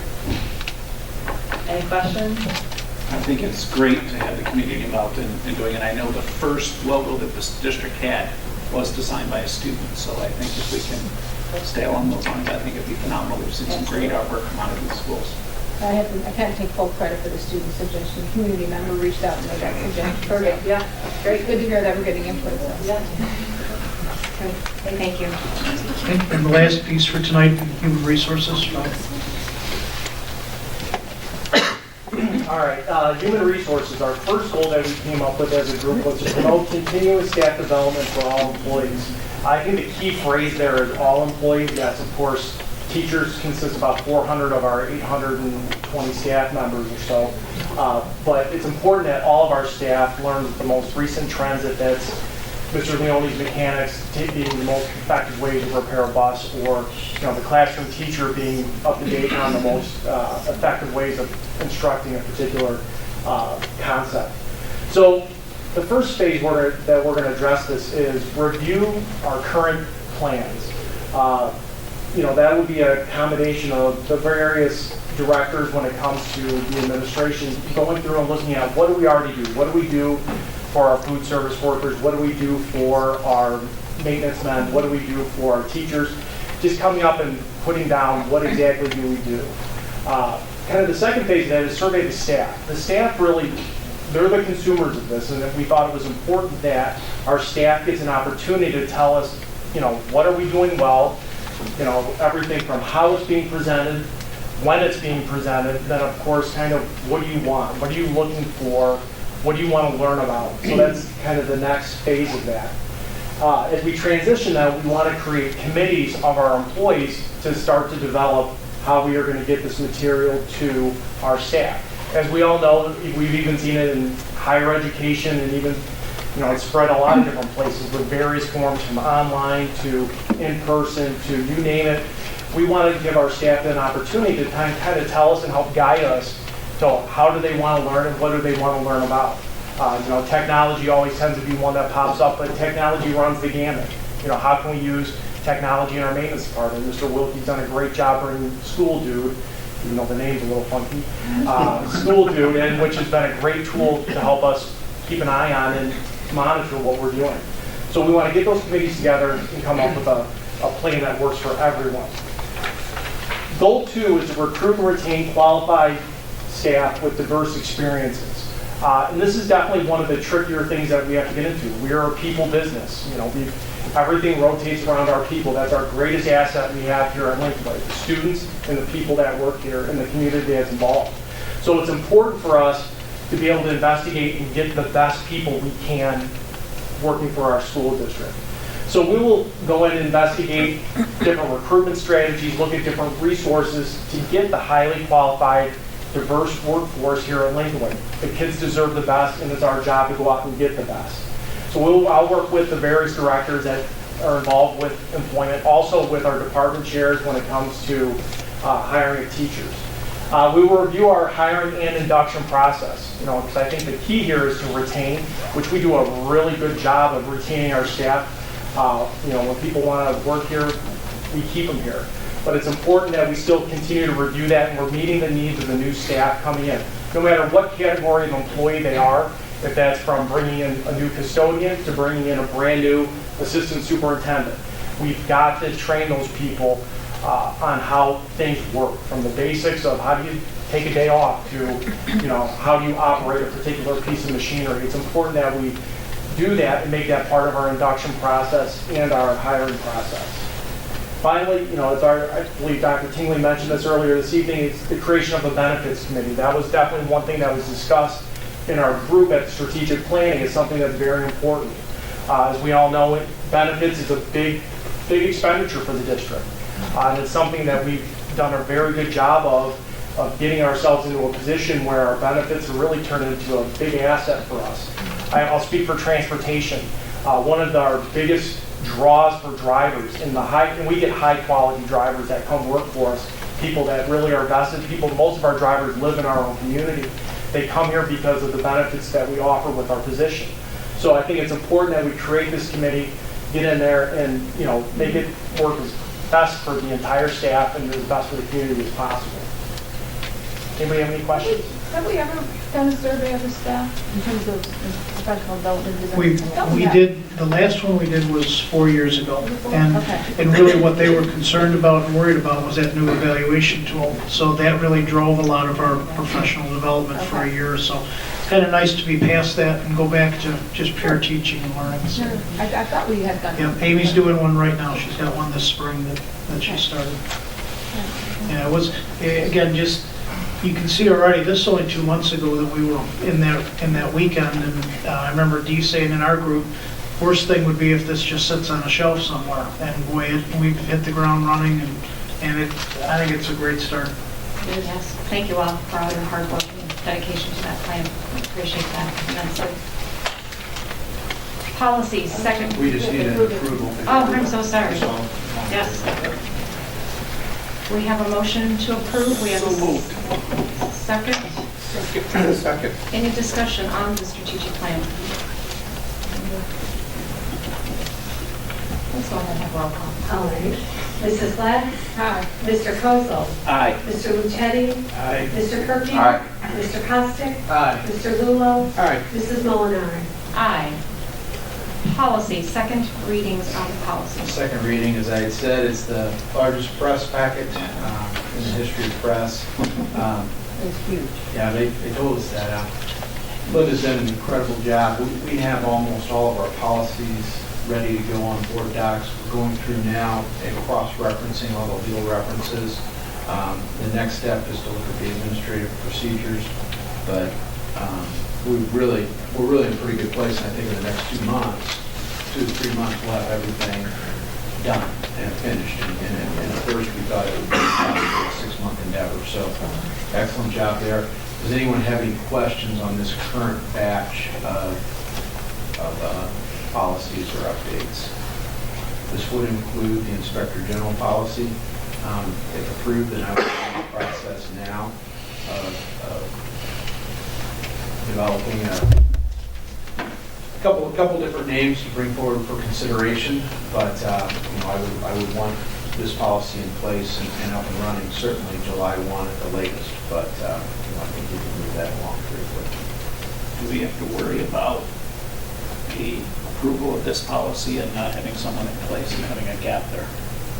No, I think we have to have the policy in place before we... But we have to, what I'm saying is we have to modify the motion so that that piece is effective upon, I just don't want to have that gap where we have a policy in place that we can't enforce because we haven't hired that person to fill that That's a position. good point. I think we approve the policy and then I select the individual, then I bring forward an individual for approval of this board. I think it's a great idea. I just want to make sure. Set the effective date on or before. We can do that. Effective upon our first hire of someone to fill it. That's what I'm saying. We may have to just How adjust about the effective motion so upon that- board selection? Yeah. With the change to language. Everyone okay with that? We need to get a motion to approve the policy, second reading, please. So moved. Second. Second. Now we continue with the discussion.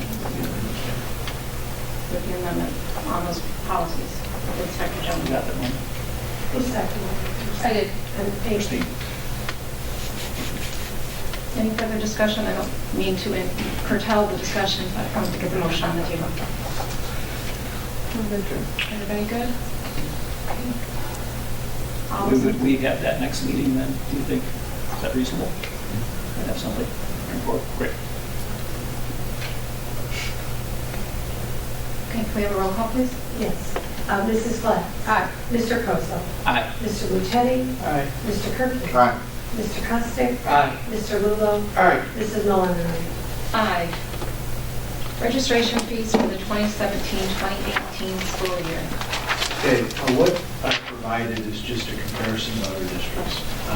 I would recommend, with the information I provided earlier this evening, and a couple of items I would like the board to consider, further discussion next month. It's not too late.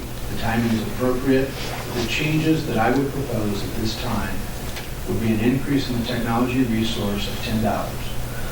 That is to pay for a fall testing for the SAT. Included with that testing, as you know, all 8th graders were tested this fall. That would allow freshmen, sophomores, juniors to take a fall test. We're negotiating with SAT right now. The price is going to be somewhere between $8 and $11.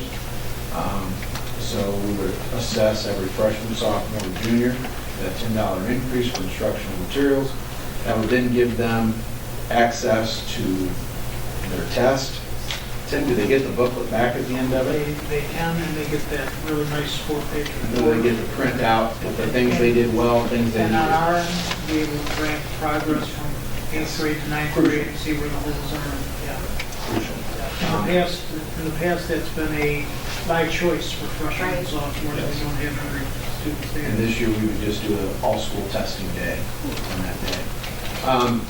The other fee, I think, is for consideration by the board and discussion. You know, if you choose to discuss now or the time you come back next week or next month would be activity or athletic fee. As you can see, some districts do it, some do not. If you want us to broaden the scope of comparisons, we can certainly do that. We picked districts that are similar in size, geographically comparable, and comparable with their academic and extracurricular programs. Oswego, District 230, Lamont, Plainfield, Valley View, which is Bolingbrook, Romeoville, Lockport, and then Downers Grove. So it kind of gives you a flavor of what some other districts are doing. And one thing I would ask consideration, if you were to do a fee, that it be some sort of a flat fee and not a per sport or activity. The tracking of that, number one, would be difficult, but most importantly, number two, you get some students that are in 10 or 15 things and it adds up quickly, but it's something for the board to consider. So at this time, I would recommend we table this, we bring it back for discussion at the next meeting, and any additional information that you want from myself or my administrative team, we can get it to you for the March meeting. If approved in March, we can go after and send a link to the parents the very next day to begin collecting fees. Okay. So at this time, you're not asking for a motion? On that, I would ask to table the item until the next meeting, unless the board would like to discuss it this time. Scott, just one question. I mean, obviously you've got to break it down into registration, technology, instructional resource, driver's ed, CAPA. Are we subcategorizing those now with Skyward as far as keeping like technology money separate to be able to spend on testing and technology and such? Yes, and that was one of the things we had to do with the driver's ed, was that it go directly to an account. I have one question. Under Lockport, it says per IHSA, their activity athletic. Yeah. What does that mean? What does that mean? Did they give us anything on that? I know that's when we send out the questionnaire, they send back the information. We'll give Lockport a call and find out what that indicates, because I'm not aware of IHSA. I don't believe that Lockport charges a fee, but we will find out. Okay. I think the thing that we always discussed when we talked about fees for IHSA is there is a profound effect upon charging for them and participation in some of the sports. Where if you start charging for some of them, the attendance or the amount of kids who are trying to get involved does go down. It's just something that we all have to discuss. Anyway. Anything the board would want in terms of additional information? Could you provide our population that would be impacted, like if there's How many kids 7,200 students, how many of them may be discounted, how many are in driver's ed, so on and so forth, and then especially as we get into the activity and the athletic, just an estimate, how many kids participate in water polo. Sure. Well, no, we can. Okay, so you can. Yeah, we can. We ran a report at the end of the day, and it was 3,000 in each building, so. But that would include multiple. That includes the multiple, that includes the multiple, but we can, I can provide some reports. You have as much detail in it as you can, just so that we can see that times a certain number would impact it. Yeah, and then the other discussion would be then which activities do we charge and which Right, I we don't. understand. So, yeah, we can. So anytime you can drill that down, Yep. that might be helpful. Yep. Is this what the current year fees are for Linkway plus less $10 in technology, so it's 50? Correct. No additional increases. And one option would be, and this would be once again up to the board, if you wanted to increase registration by the consumer price index from the previous previous winter. I mean, there are different ways that we can look at this. Just kind of historically, I guess, over the last 4 years, we've gone from 169 to 175 to 200. So that would be, I believe it was fiscal year 13 would be 169, 14 was 175, and then 15 was 200. The registration fee alone. The technology and resource, I would recommend increasing $10 to pay for that. And I know the discussion we had in years past on this was the required fees when you have multiple kids and the hardship sometimes that can put on when you have multiple kids in the school and the registration of technology, where student parking and direct ed are not required. Where unless you have a 16-year-old, then you absolutely have to pay for it. Do we know if other districts are offering a discount if they pay for a certain day like we do? There are Pretty other districts. typical? Yeah, there are districts that do that. And that's interesting to see Valley View has a max overall. So it's a family max, not a per student max. I was a little bit confused by that. Yeah, it's highlighted with the activities, so maybe it is a per student maximum that they hit that $300 mark, and that's probably all they have to pay for the activity athletic fee, which is an interesting way to approach that, really. Okay, we are going to table that. May I, everybody in favor of tabling this? That's fine. Okay. Just a little more data that we put together and share with us, please. Thank you. Moving on to item 12, authorization to enter a 4-year agreement for the purchase of electricity. Mr. Wilkie. Mr. Wilkie, and introduce your guest, please.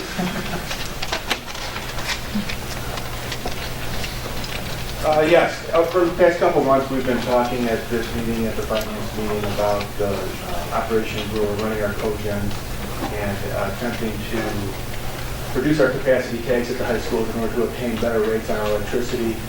We have Mike Perry and Mark Beasy here from Midwest Energy. They're our engineering consultants for energy and energy brokers.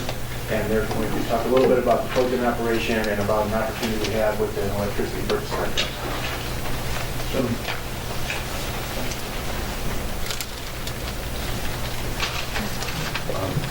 I want to say thank you for the board allowing us to come up here and do this presentation. Mr. Vesey and myself have been working with Mr. Wilkie and Steve Lambert for probably the last 12 to 13 months. Our goal is to better utilize the district's generating assets to help reduce not just the electric usage and utility costs of the district, but to also then eventually reduce the district's what's called capacity and transmission obligation. Transmission and capacity obligation is a cost that is tariffed by an independent system operator, which is controlled by the federal government, FERC, Federal Energy Regulatory Commission. This group tariffs these rates and these costs, and no matter who you are, what residential, commercial, industrial, you have to pay it. So our goal is twofold: to reduce the utility cost itself, but then also to reduce this obligation, which is a large chunk of everybody's bill.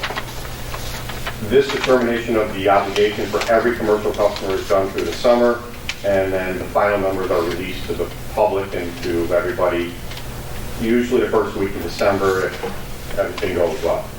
In December, upon reviewing some of the generating assets and the numbers, we had determined that the district and the job that Mr. Wilkie and Mr. Lambert had done with the running of the generators and the shedding of the load, we were able to reduce the district's obligation by 2/3. That means that now the district has an opportunity to move into an electric contract, and this contract will help reduce the district's cost if you compare it versus the 2016 calendar year electric budget by $250,000 a year, or over $1 million. And if we compare it versus the 2017 projected electric budget for calendar year, it's over $150,000 a year, or just over $600,000 in savings.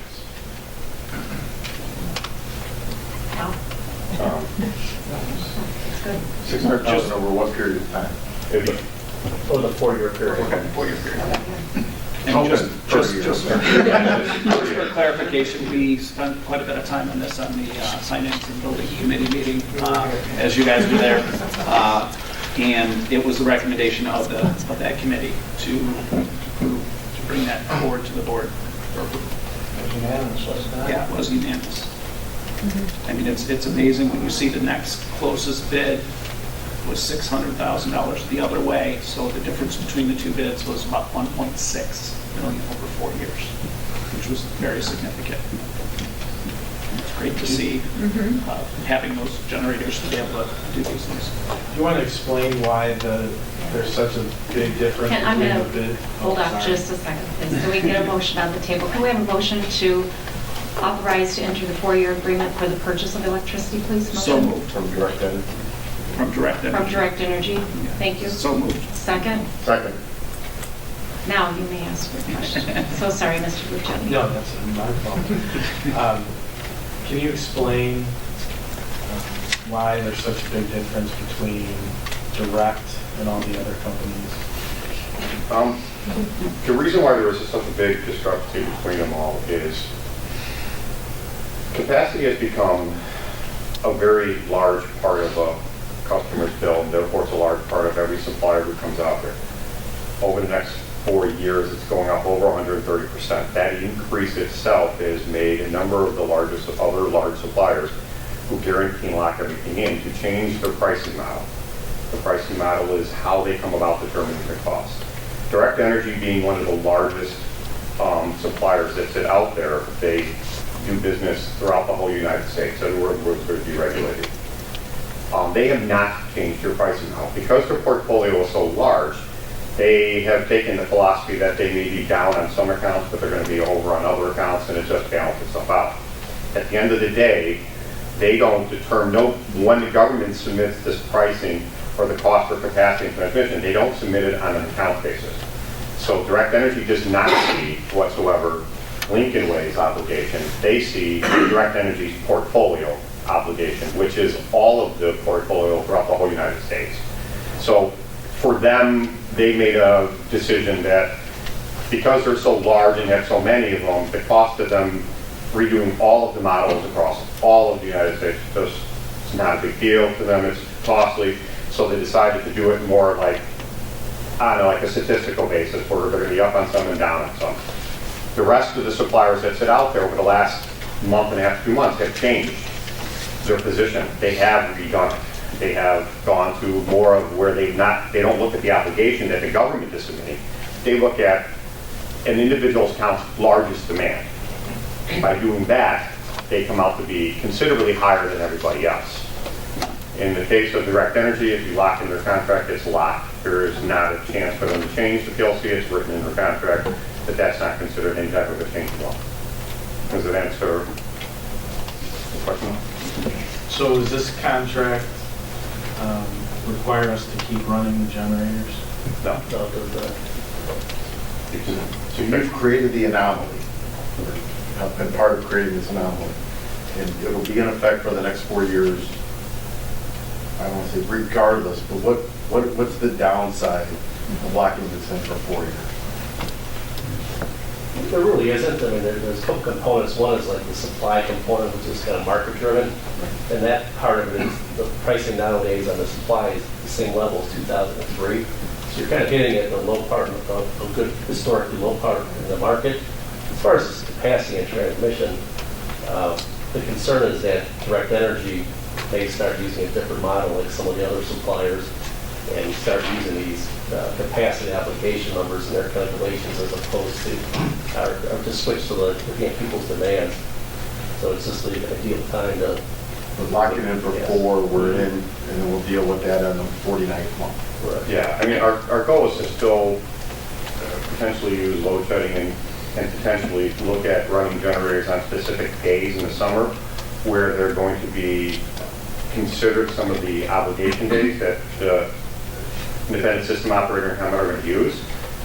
This would not be requiring the generators and putting any type of a tax that we've done in the past. We're talking, not more than testing the generators because they run for a couple of hours. That way we can also establish a good reduction in PLC numbers going forward, and hopefully 2 or 3 years from now continue the reduction in these PLC obligations, because I mean, to be honest, none of us, myself and Mr. BC, believe in our industry itself that capacity is going to drop. Nobody's building new generating assets, no one's building any new power plants anywhere, so capacity is going to continue rising, and if we can manage it and control it, we can help the district lower its cost tremendously. And I think the other important point you brought up during the Building and Finance Committee was that we're at those historic lows for the transmission and the cost of it. I think you said, what, 3.5? What was the number? Yeah, the supply is... The supply. Yeah, we are...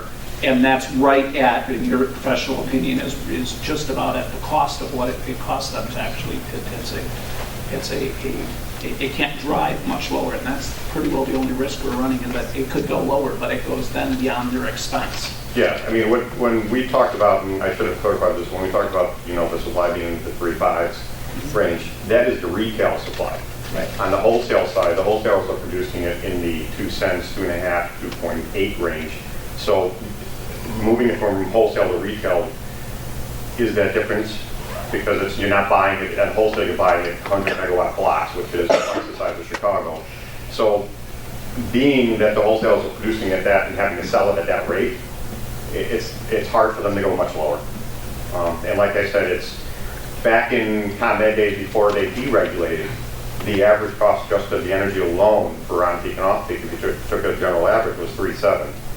And we're currently lower than that now on the supply side. So we're actually lower than what the pricing for energy was with ComEd. And that was, when I was working there and I started, it was 1990. So we're at pretty much historical lows. How long has your company been in business? Been in business since 2001. And is it a flat rate, or is there a higher peak in summer months? No, it's a around the clock rate, so that supply price is the same every hour of the day. So it does not change regardless of peak or off peak. The other thing we discussed too is these gentlemen here are consultants. They're not actually selling. They don't represent any of the companies that are brought forward. Thank you. And Direct is a large company Yes. relative to Constellation. They're probably the only ones out there that are probably equal to them in terms of size. And you indicated on Tuesday that pricing could move. Is it moving? It's actually a little bit lower. The one we submitted, I sent over to Rich this morning, is a tad lower than what it is there, and he has it. We've had it's this nice winter days that we've had has helped out a little bit. It's stabilized the gas. The moderate temperature has caused natural gas kind of to stabilize, which helps out on the electric side. It's going to go down on Monday. We're being 60 degrees for the weekend. The weekend is always the wild card. So we have a contract through December of 2017. Correct. So we could start it. This would begin December 17th meter repay. It would be seamless. Great.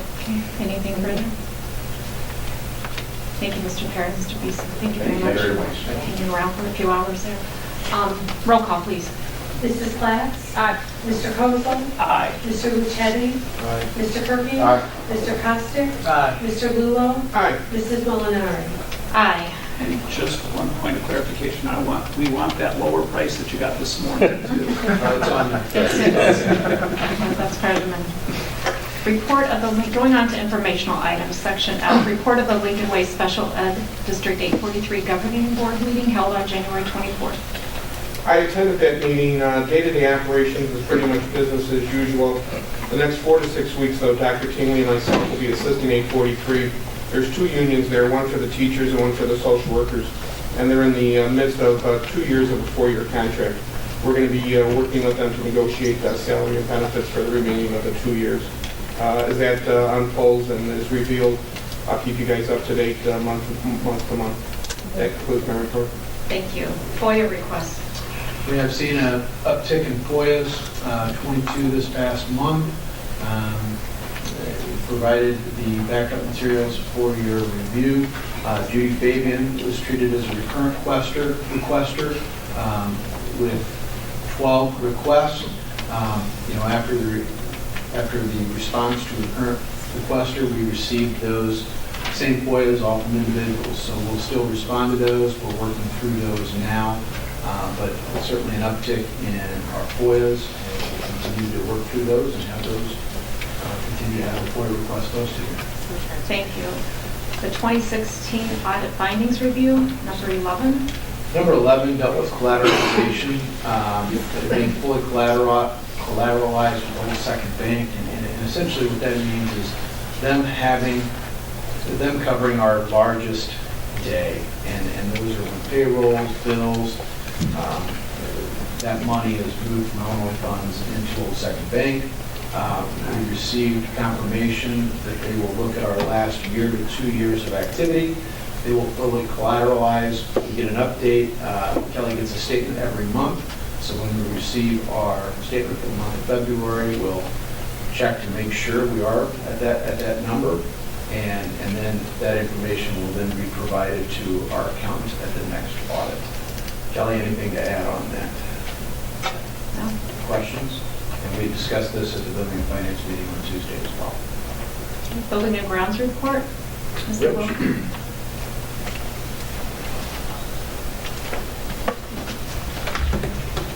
Yes, you guys want to go over the general building and grounds report first, or the Let's go ahead and talk about the boiler, and then hit a couple highlights. Okay.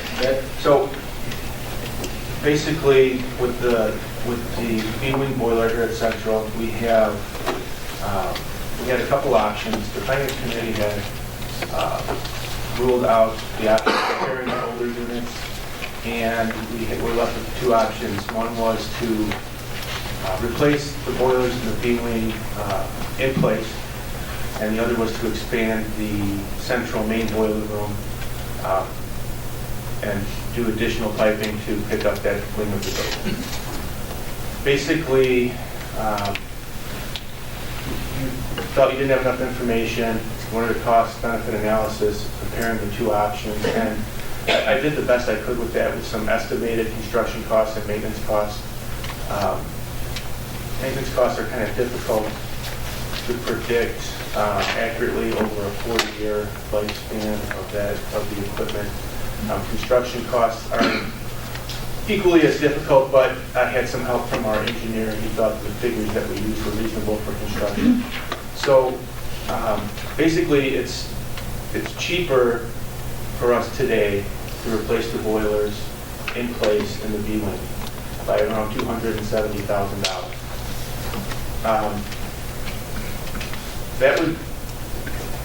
That would get us through to the point when it would be time to replace the field house boilers.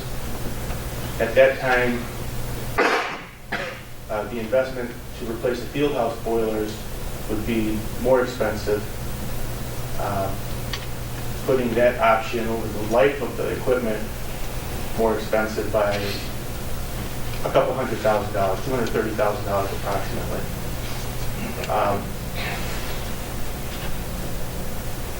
Expanding the central main boiler room is quite a bit more expensive today, $270,000 more than replacing the B-wing boilers in place.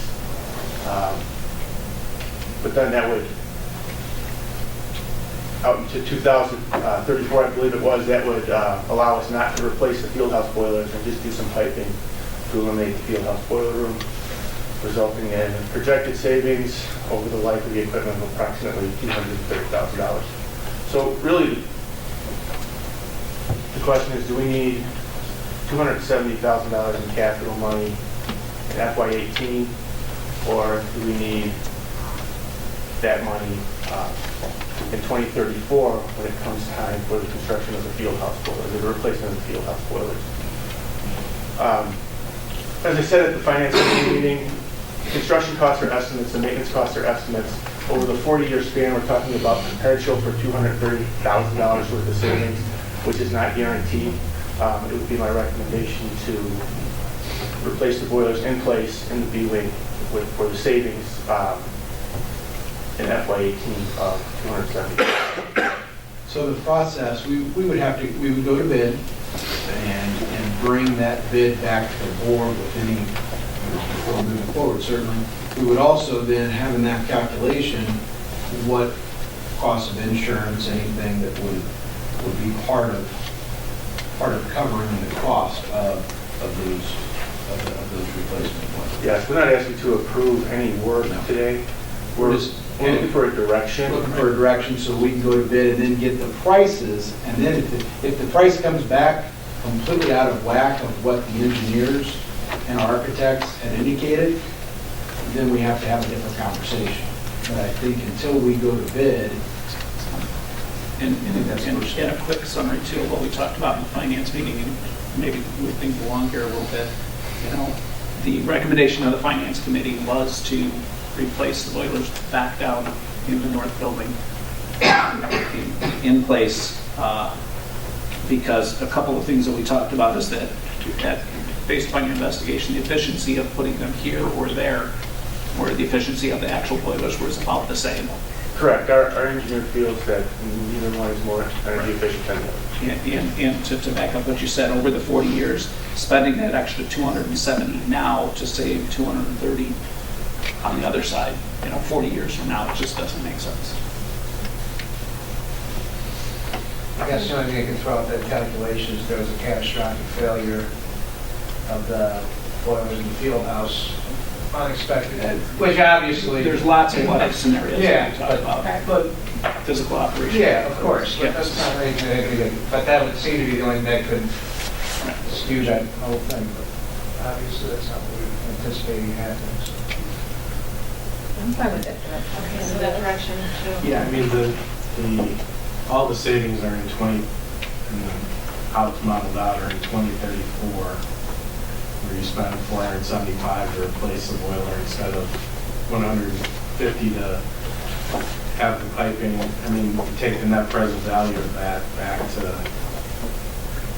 compared to the 272. I'm not going to throw the discount rate on it, but I mean, I can't think of anything that's going to be better. So I think, moving forward with the BUA makes sense. Yeah. Do you need a motion? No. No, this is information. Yep, we will develop a bid with our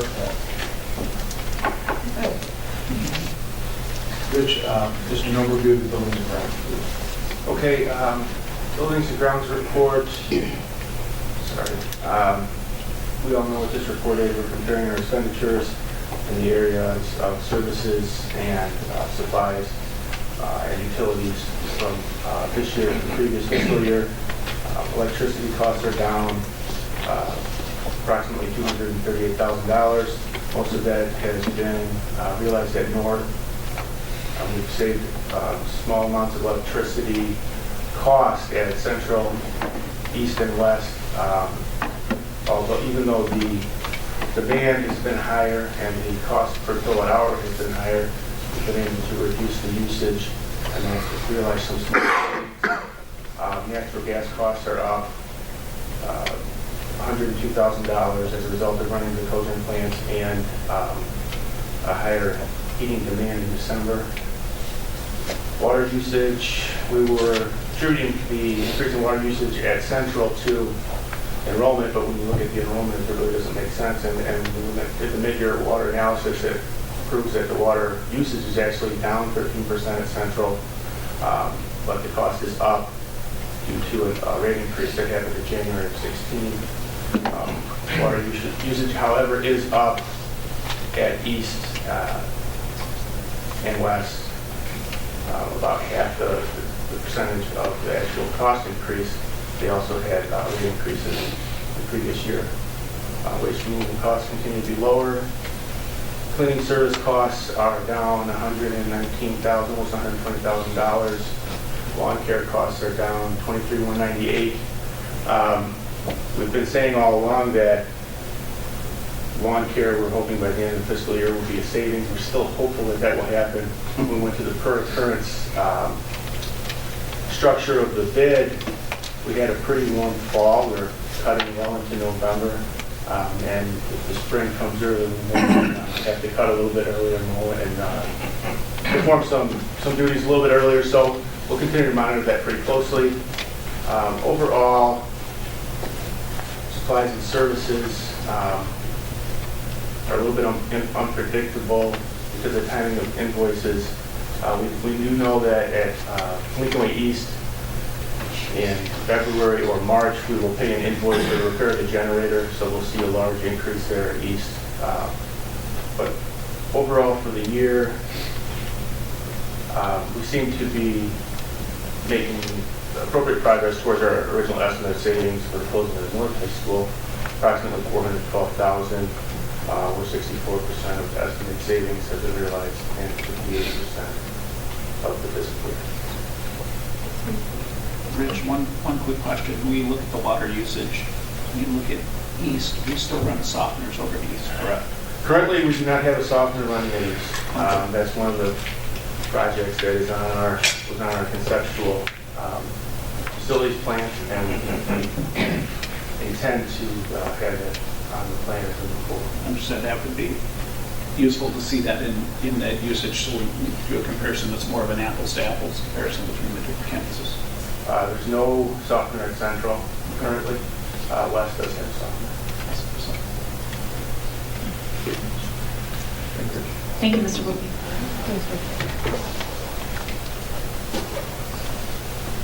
Community Relations Report.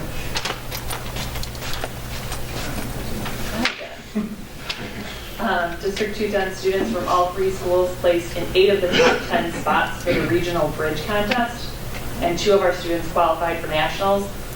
The winner of the overall competition built a bridge that is about the weight of the mass. There's a difference. The weight of 4 nickels and held about, I believe it was 60 pounds or 80 pounds. I could not do that. District 210 students won 24 awards in the 2017 art competition, including 7 gold key awards. And then all schools are currently helping to collect gifts. The student council presidents relayed this for the Pediatric Oncology Treasure Chest Foundation. Anyone interested can donate now. Unwrapped gifts to the main office, and they're for kids from toddlers to 18-year-olds. They pick out a gift after they go through chemo sessions, so it's kind of just a cool thing for them to brighten up their day. And then special games will be hosted on March 9th, beginning at 9:15 a.m. At Lincoln Way Central. I've not yet seen one, but I've heard awesome things, so if you're able to attend by any means, please come out. And schools are just busy preparing the fundraiser. It's at 9:15 it starts. That's in the field house here. And then lastly, the foundation has been preparing for the Lincoln Way Half Marathon, so anybody who's interested in running or walking quickly, can go to LincolnWayHalfMarathon.com. They're also, we're gearing up for the calendar sales. And if any businesses, local businesses would like to advertise in it, you can email lw210foundation@lw210.org. Thank you, Mrs. Allen. By March 31st. Thank you. Asset of the month, Dr. Tingley. Asset of the month for March. High expectations, and since the community young people are given useful roles in the community. At home, involve your children in family decisions. At school, include students in decision making, and empower kids and teens by teaching them how to teach others. In the community, work to encourage the perception that youth are resources as opposed to problems. Yes, that's the month of March. Thank you. Legislative report. Legislative report, I attached in your backup materials the February legislative update from Illinois Association of School Board, Illinois Association of School Administrators, also any new school laws for 2017. Nothing new to report in Springfield. A number of legislative items in committee. As they move from committee to the floor, we'll keep you updated, but at this point, really no movement in Springfield. Thank you. First reading of policy 420. 420, this is our policy for fund balances, and Kelly helped with the development of this. This was also sent to our auditors for their approval. Purpose is we're asking the district is dedicated to increasing and maintaining a reasonable fund balance sufficient to mitigate current and future financial risk. This policy establishes goals, provides guidance concerning the desired level of year-end fund balance to be maintained by the district, as well as categories of reported fund balance. We know we have a long way to go on this goal. There are definitions of fund type. There is the Gadsby Statement 54. Also referencing general versus special revenues, resource use policy. Transfer of funds must be approved, but essentially what we're asking for is Lincoln Way will strive to achieve and maintain a minimum fund balance of 25% of annual combined general and special revenue operating expenditures. Fund balance will be calculated using the budgeted total general and special revenue fund expenditures. The balance is the minimum fund balance required to meet the district's cash flow needs. In order to achieve this goal, the district must realize a surplus on an annual basis for several years. The administration will provide semi-annually updates on the progress of this goal. So at this time, I would look for any recommendations or additional information, any thoughts, as this is the first reading and then we'll bring it back for a second reading in March. So I think this is good. I would want a qualifier. I think we need to add, so obviously we're well below the 25%, but anytime you're below that 25%, it should be that there has to be some sort of action, the board will prepare an action plan or, you know, Remediation or something. yeah, so that, you know, there's something that the board becomes accountable for. So obviously, to increase fund balances, to... yeah, so for example, you're going to, you know, you will budget, you know, when you're, you know, budgeting, you will, you know, budget a surplus of 3% of revenue or something, an action plan. Some language to the effect of develop a remediation plan, or, I mean... Well, I'm not saying you have to come up with this is the policy, I'm just saying you can come up with whatever the action, I'm just saying add an action plan to the policy, and then we can come up with the action plan. Correct. So you're looking for a percentage of overall revenue that gets you somewhere in that 1.8 to $3 million. So that would be my idea. Okay. But for the policy, I think it just should be, if you're outside this minimum fund balance, the board is responsible for coming up with an action plan. Required to come up with a remediation plan to correct the action plan. We don't follow policy. Yeah, we can, and then that would go further to talking about an action plan, which.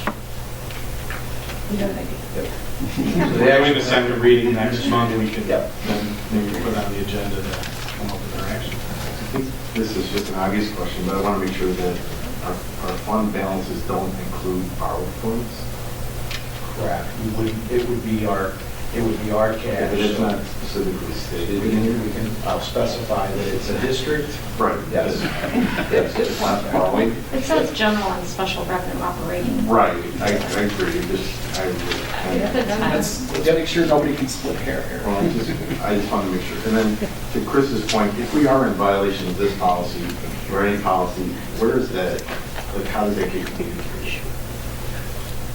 Well, I guess they're the board policies, so you can change these at any time, and that's why we put in here strive to maintain. So, you know, we wouldn't be in violation because it's strive to achieve and maintain a minimum fund balance. Now, other districts, other examples have in there maintain, not because they're there, but that's for our usage. I think it's strive, and then putting the action plan verbiage in here will help that. That's a good question. Okay. Good, good start. Thank you. Let's see. Other district business.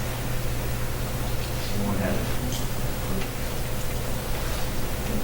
Notice of sale of district property. Those results, please. Yes, the board had elected to post sale of property and put 3 of our large parcels up for bid.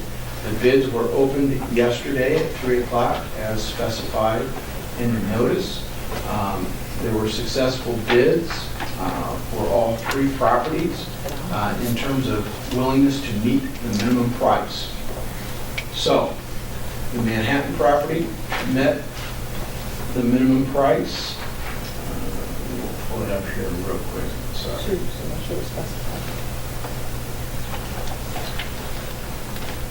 Board asking price was $700,000. the minimum price bid. Sorry, I thought I had this. I have it here, John. You have it in a... Oh, yeah, I have it here. Okay, perfect. Have it good to go. Smith Road, Manhattan, asking price was $700,000. The Manhattan Park District offered $701,500 for that property. The 191st in Harlem, minimum bid price was $4.5 million. $4.5 million has been offered by Woodman's Grocery.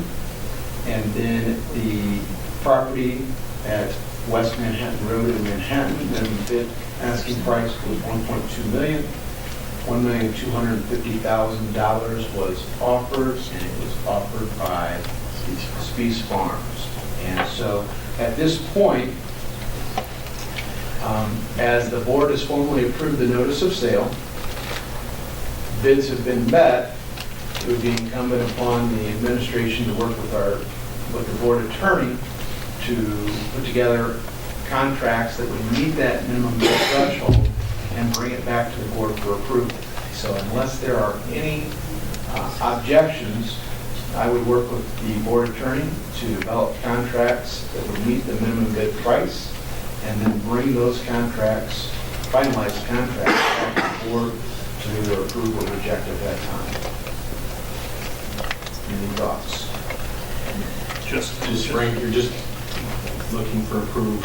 Don't need approval, I'm just saying, does anybody say, oh, no, don't do it? Otherwise, I'll begin to work with the attorneys and we'll finalize contracts and bring them back. I anticipate that the properties in Manhattan would move much quicker than negotiations with 191st in Harlem. Primarily because of their uses, the zoning, everything else associated. As we discussed, 191st in Harlem would have to go through zoning. Village of Tinley would have to, our Army Corps of Engineers, so there would be more involved, but I think it's valuable to begin that process at this time. And just for clarification, just point of order, we did get one offer from two individuals for Smith Road for just half of it. Yes. And the board would not be entertaining that at this point. Yes, correct. Because it doesn't meet bid specs. I'm just making sure we're being... I think the process has been followed. We Yeah. have some offers and we move forward, and I think it's significant to note that that money, that revenue that we will have will definitely impact our tax anticipation warrant amount, so it's all good. That is the goal. Any correspondence that anyone wants to share or should share? We are going to go into closed session. I have the motion to go in closed session for the appointment, employment, compensation, discipline, performance, or dismissal of employees, collective negotiating, and litigation. Motion, please. So moved. Second. Second. Roll call, please. Any discussion? Roll call, please. Mrs. Glatz? Mr. Kozel? Aye. Mr. Ruffetti? Aye. Mr. Kirby? Aye. Mr. Costa? Aye. Mr. Rulo? Aye. Mrs. Molinari? Aye. We are going into closed session. Thank you.